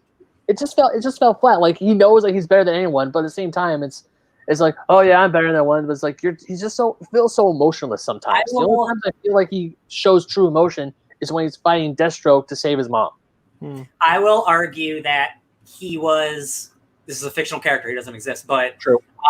He was raised by murderous assassins his entire life. I think his emotional range is a little stilted or stunted compared to, also, Batman's not exactly an emotional guy, is he? No, that's true. So, I think Ryan made a good point about he was raised by assassins that go down like punks. So a big problem I have comparing is Talia is kind of depicted as an affectionate mom to Damian in this. There's a lot of love there implied, and that is not at all part of that comic story. Talia is the villain, not Slade, for starters, in that 4-issue arc, and it's her intent that Damian will ultimately decide to want to earn Bruce's love and respect so much that he will tell her what she's doing, her evil plan, so that they'll end up there so that she can force Bruce to become part of the family. Yes. And what I was going to say is that what that happens in the comic is that Damian is a more interesting and complex character because of the fact that he has never had a parental model in his life. All he is assassin. And he is seeking that parentage. He doesn't have it in his mom. That's not something that's present in the movie. In the movie, he has a good mom. That's kind of how it is. Here's what's super interesting. Because obviously we have a bunch more Batman animated movies to watch. In those other movies, Talia is horrible. Sure. So it's very interesting to me that she turns into her comic asshole, where in this movie she's not, because she should be from the beginning. Right. So it's super weird because in the next movie she's straight up just a jerk. What I thought was really funny is that as soon as like, this is your son, and then the next scene is peace out, bye. Right. And I was like, wait, hold on. That's the only amount of callousness she's given. Yeah. Everything else is, you can choose to come with me, Damian, or you can stay with Bruce. And he's like, I want to be like father. And she's like, make him great. Okay. This isn't Talia. This isn't. And what it does is it robs Damian of being complicated. It robs Damian of coming from a place of like, I have no sense of morality or anything beyond the assassin life. Yeah. He beheads the spook who Batman's chasing in the comics in order to impress him. Yeah. And this is not that Damian. This is not a Damian who's seeking love. He's just seeking revenge for Ra's al Ghul. Mm-hmm. And that doesn't tell the same story. It's interesting, again, because I do think the other movies go in directly to what you're talking about, but it's funny because it's stuff that should be addressed in this movie and not brought up in the sequel movies. And even it's weird. And even being different from the comic with Slade as the villain, I wish that Slade were pushing more of that narrative on Damian so that those stakes felt more personal, and it felt like Slade was trying to push that out, make Damian feel like he's missing something because of it. Yeah. He refers to Bruce as sperm donor at one point. That made me laugh. And I wish there was more of that attitude in the way he addressed Damian. Yeah. I wish he was targeting him for like, neither of your parents even want you. Yeah. And who has relationship with the Teen Titans, he can make a joke about Robin, like, you're not the first Robin I've tried to kill or something. Sure. To show they have history. Yeah. Well, but the idea is that Slade is kind of new in this universe. Oh, that's true. That's right. Okay. And so like that's what I don't really appreciate, having Slade's inclusion in this. I don't think Slade's origins should be tied to the League of Assassins. Or Batman. Yeah. I don't think his plan is good. No, I don't think so either. It's just bleh. It's just taking over the league to be powerful. Yeah, and it has bats because comic. But I do I do find the ending to be pretty satisfying as far as the emotional weight of Bruce holding Talia's almost lifeless body and then deciding to resurrect her. I think that's a good moment, a good character moment. Yeah, I do too. And I also like the escape sequence, but I'm just a sucker for cool escape sequences. No, I think the action for the most part is pretty good. It is. I think I'm always a fan of ninjas. I'm always a fan of giant Batman. So Ninja Batman. I think the last scene's man cool. When they're all stuck in the thing and then they all get eaten like by like sharks. Oh yeah. Those are like, Jesus, what the hell? And then Dick like throws the antidotes at them in the sky, and they're all falling to their death in the ocean. There's water, or else they'd be splatted. I think this is the most bored I've ever been watching something with Slade Wilson. Yeah, that's fair. Yeah. And I just like, he's not given character substance. He doesn't. Again, he's also like you said, the bite. Like the bite is taken out of Slade, because Slade is definitely one of like the gnarliest dudes in DC. That dude will kill a fool like nobody's business. He definitely seems watered down. Yeah, and again, I think they get more intense the further these movies go along. Because my memory on the other movies is much stronger than this one is. So I think that's probably a good sign. I hope. All right, Sparks, do you have any more notes you want to add before we move on? Yeah. I just have a fun fight between Damian and Discount Wolverine. Oh yeah. I thought that was a fun fight. Is that Bronze Tiger? No, that was. I don't know. Does he have the Wolverine? Yes, I was thinking the same thing. Was that scars right here? I could have sworn that was Bronze Tiger. I think so too, but I couldn't figure it out. Okay. So the one part in the film that I think doesn't work to the like what it is in the comics where he beats up Tim Drake and everything is I don't feel like there's any power or weight to the moment when Damian appears in the Robin outfit. Oh yeah, like it's not given the moment that it deserves. Whereas in the comic, he just beat up Tim Drake and Batman doesn't know it yet. And he's like, you don't need him. I'm the new Robin. What up? It's like a heroic shot, but it's not earned. It's just like, there it is. That's yeah, exactly. I do think that the character designs are really solid throughout. Like visually, I really like the way they did Damien's outfit and everything. I like Batman's look. Same. I like Damien learning from Batman on the job. To get to Langstrom. That's something that isn't present in the comic stories because that's not something Bruce is trying to do in the moment. But I like those aspects of it. I just wish that some of the other stuff around it was more earned. But I do like Batman doing that with him. Batman being protective and hiding the bloody bedroom from Damien, I thought was a really cool moment. Yeah, great. The handoff from Langstrom's daughter to Damien, Rebecca, and says, "Don't tell Batman. This is why we were spared." That kind of thing. I'm like, that's really cool. I like that kind of stuff. That's really solid. Damien swimming to the oil rig is so extra. 50 miles. He can never swim here, and he just shows up. It just pops up. It's like, of course he can, because he's freaking Rob, or he's Damian Wayne. He's like, I am Risha. Although there was a good dog. There was one good moment I wanted to talk about when they're in the bat plane. Of like when they're going to go rescue Rebecca and her mom, and he mentions how he climbed a mountain but broke his wrist and still did it, and he's like, really? He's like, yeah, I'm this grandson of Ra's al Ghul. It was expected of me. Yeah, it's good. And then Bruce's comment, like, is that the only life you've known? Like something like that. It was really, really solid.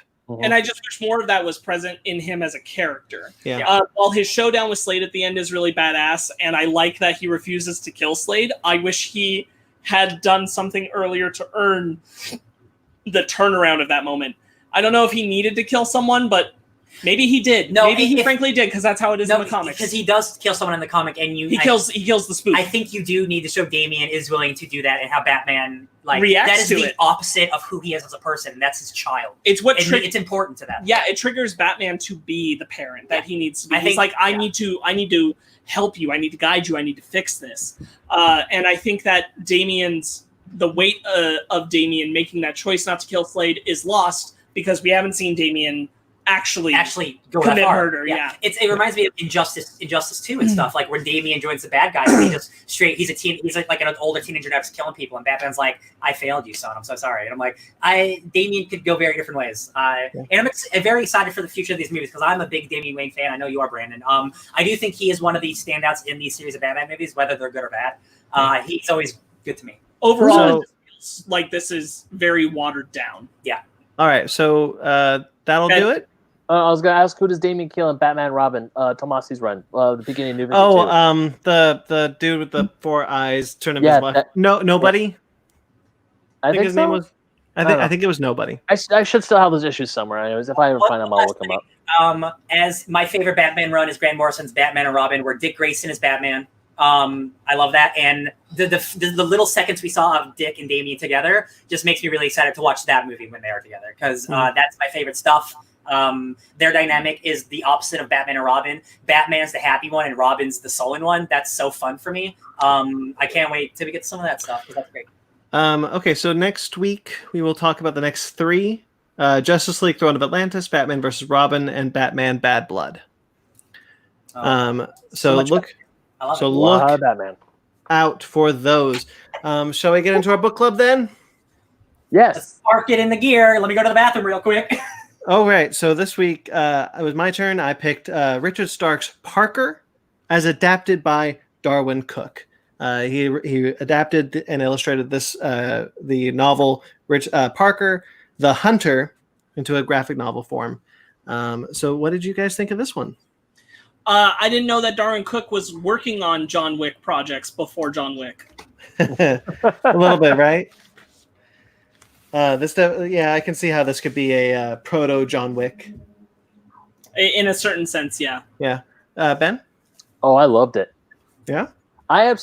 Darwin Cook's style, like we've always talked about how Darwin Cook's drawing style, like those variants he did for where he did all the characters like they were in the 50s. Yeah. Like his drawing style just fits that era of history, like the 50s and the 60s. It just fits, and it was beautiful. It was brutal. It was a really good crime story. It was like it reminded me of a good noir tale, but you're not rooting for the detective to figure. It's not like a Black Sad or Black Sand.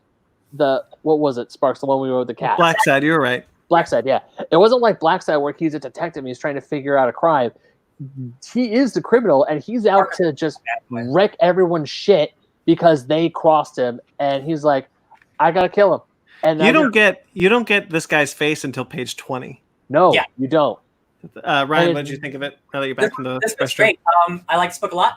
I saw the movie before I read the comic. There's a 1999 movie called Payback with Mel Gibson, whatever. That's a great movie about a Parker trying to get money back from a bunch of jerks, and he's a jerk, just killing fools. It's a lot of fun. So I'm really glad you brought up the movies, because that's actually not the first and only time this particular novel was adapted into a movie. There are 7, I think, movies based off of Richard Stark Parker. The most recent one is a Jason Statham one. Yeah, none of them are allowed to use the name Parker. No, except they call them Porker or Porkin. No, there's Walker. There's something. None of them are allowed to use the name Parker, except for the Jason Statham one, and that's only because he died before the Jason Statham one came out. Dang, dude, his name's Porter. Porter, yeah. So they all find Mal. It's Val. Yeah, so they all try to. So this book has been adapted a couple of times. His stories have been adapted a few times. But the writer of the series loved this book so much that he gave Darwin Cook his blessing to do the next 3, which I also own. And he was supposed to do more, but sadly Darwin Cook passed away before that could happen. Because there are 24 books in the series. Darwin Cook's art style is fantastic. Yeah. Yes. And it's the first time I've ever seen him draw mature stuff. So it's really interesting to see his, the new frontier stuff that I'm so used to, like boobies and stuff. And and I'm like, oh shit, Darwin. I mean, I knew you could do this. It's weird. It's like seeing someone you knew from a little kid become an adult. You're like, oh wow, you're an adult. Wow. Oh, Darwin. Man. I love the color scheme in this one. How it's not really color. It's noir black and white-ish. Like noir black and white, but there's some dark purples and a lot of watercolors. Mm-hmm. And this was such a unique style for him, and obviously it is his style, and I'm a huge fan of his artwork, so I picked it up purely because of that. But I really, really liked this, and I love how the beginning of it, you kind of see him searching for this dude, and then the next chapter, we see why. Yeah. And I'm glad that they waited that long to show us why. It's impressive how many people he draws that are, they can all easily just be interchangeable dudes, but he's able to make them look not only distinct, but also like they can still be real people. Yeah. I never get confused about who I'm looking at. No. Yeah, exactly. Yeah. I thought that the character designs are really nice, and Parker himself is such an asshole, but you want him to be. Yeah. First of all, I forgot that the Parker novels and the movies that I've seen are based off a bad guy. So the first time he calls Lynn a whore or a slut, and I'm like, is this our hero? He punches his wife the first time he sees him. Yeah, and you first see him on page 20, and I'm still halfway through the first issue or first book, and I'm like, is this a bad guy? And then I'm like, wait a minute. I've seen this movie. He's out to get money. Oh my God, he's an asshole. And then I'm like, oh, this book's so cool. I love when antagonists are the protagonists. I had no idea what was going on. At first when he gets that driver's license, he writes down a name and he's crinkling it up and he's going to different banks to try and to essentially steal money from whoever that guy is. And then when he finally sees Lynn and I was like, did he just punch? I didn't know she was his wife until much later.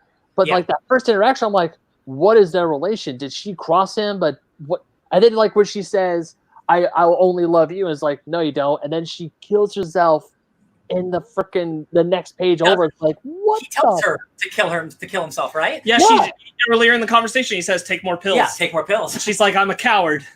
Man, rough.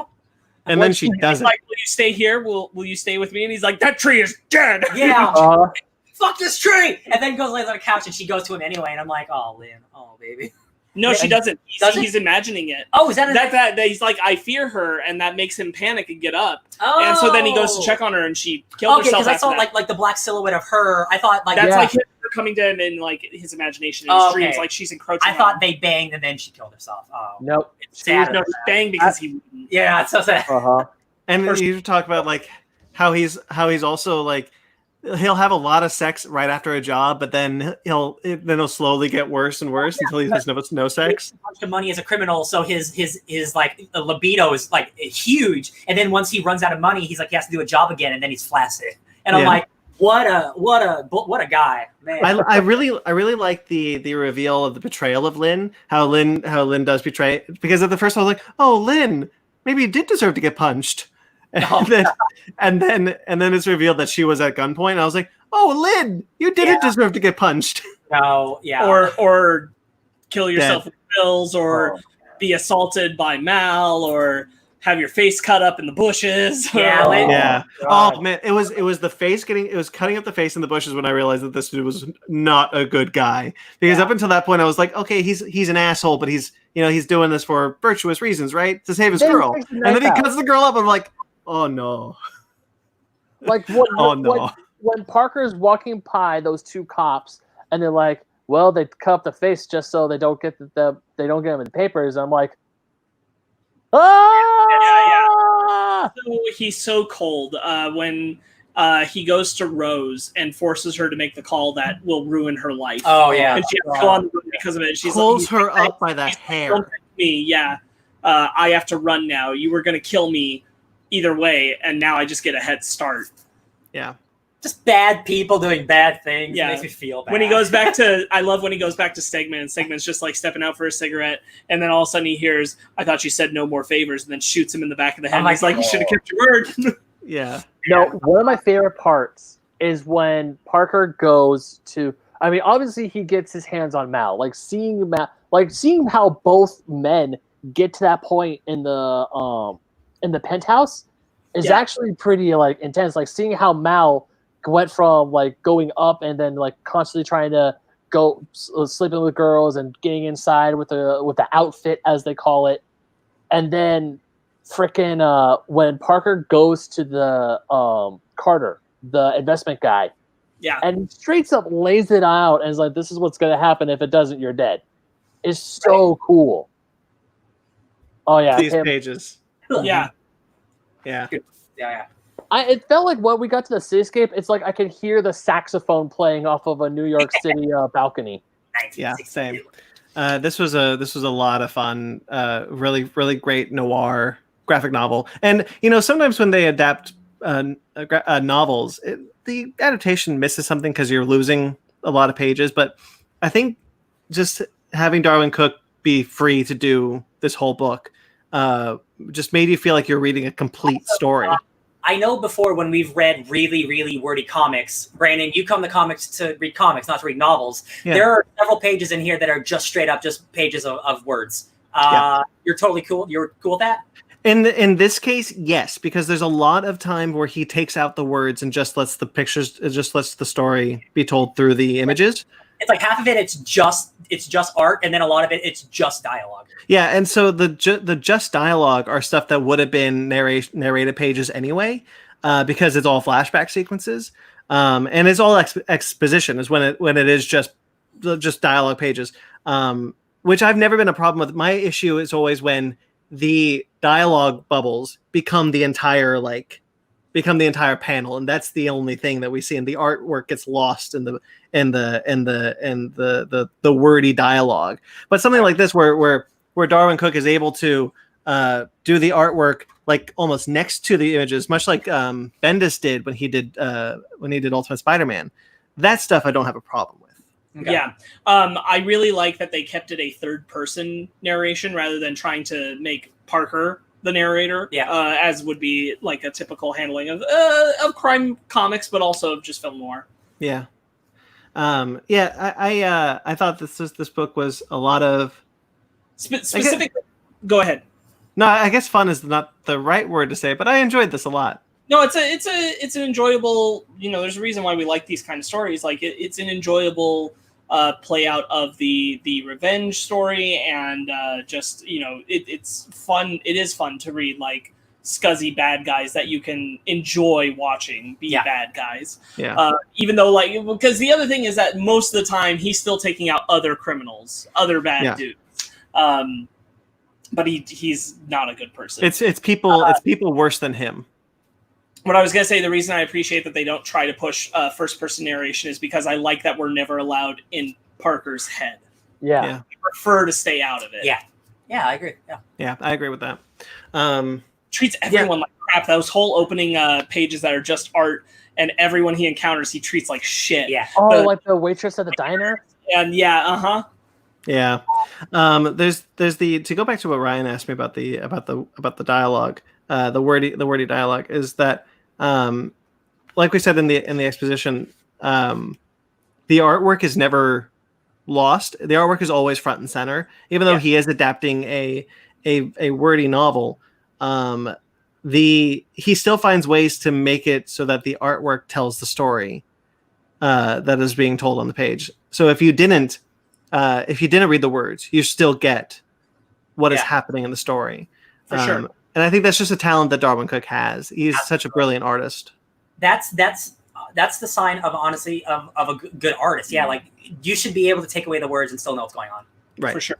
Not that doesn't work for every context, of course, but like storytelling works. It's just like film. Like if you didn't have the sound for a film, you should still know what's going on. Right, exactly. Yeah, Darwin Cook is a master of that. Yeah. I'm glad you picked this because as much as I don't like Mel Gibson, I don't want to watch that Jason Statham Parker movie, but I know Payback's a freaking awesome movie, and I'm like, oh my god, I could totally watch a jerk be a jerk for 2 hours again. I can do it. I can do it. So that's all I got. Do you guys have any more you want to add, or shall we move on? Out. No, this was all right. So next week it is Sparks' book club. We'll tell you later. All right.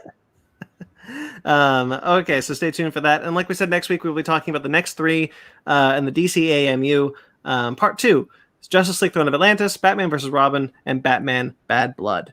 If you guys want more of us, please click. Don't lick your screen. Please click like and subscribe. Definitely subscribe to this channel for more stuff like Fake Nerds Watch. We have a Fake Nerds Watch series where we talk about that, which we basically have after shows of multiple television shows.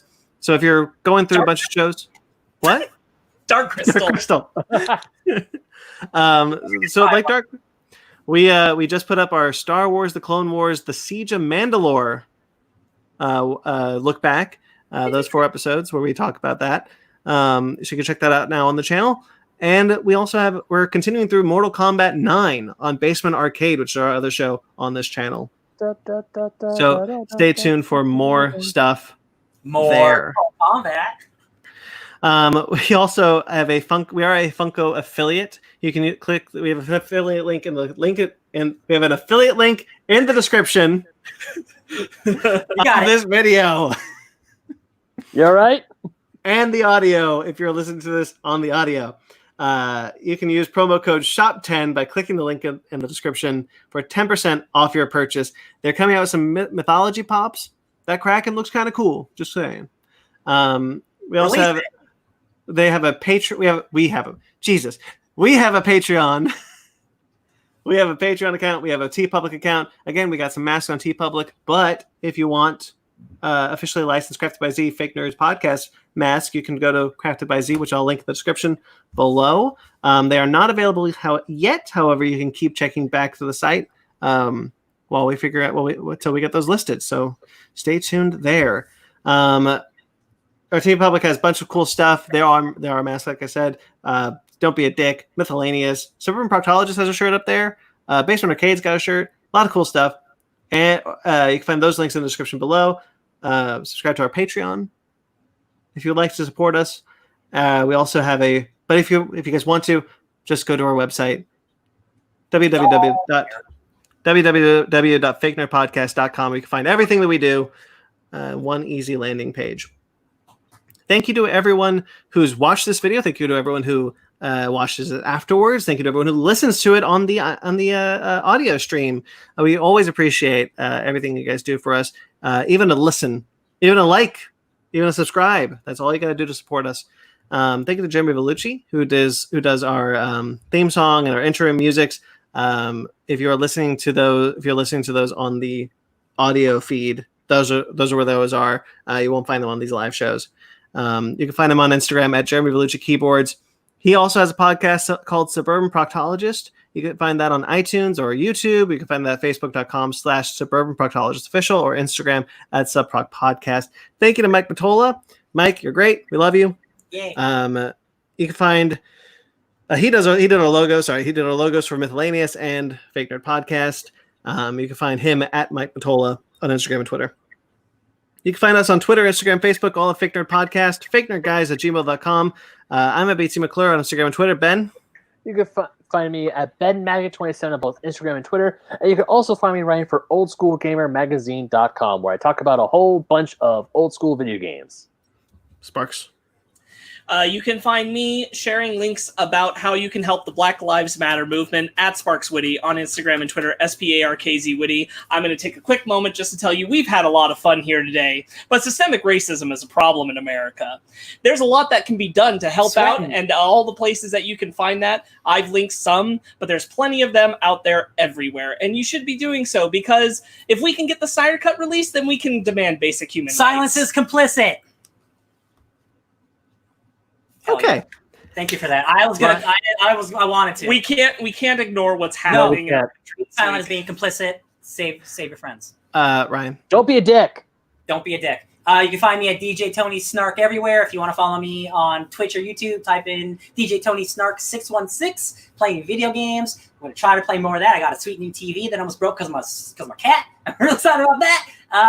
DJ Tony Snark. That's it. That's me. Bye. All right. Subscribe to us on iTunes, Stitcher, Google Play, TuneIn, Spotify, iHeartRadio. Rate and review wherever you get us. Until next week, guys. Black Lives Matter. Black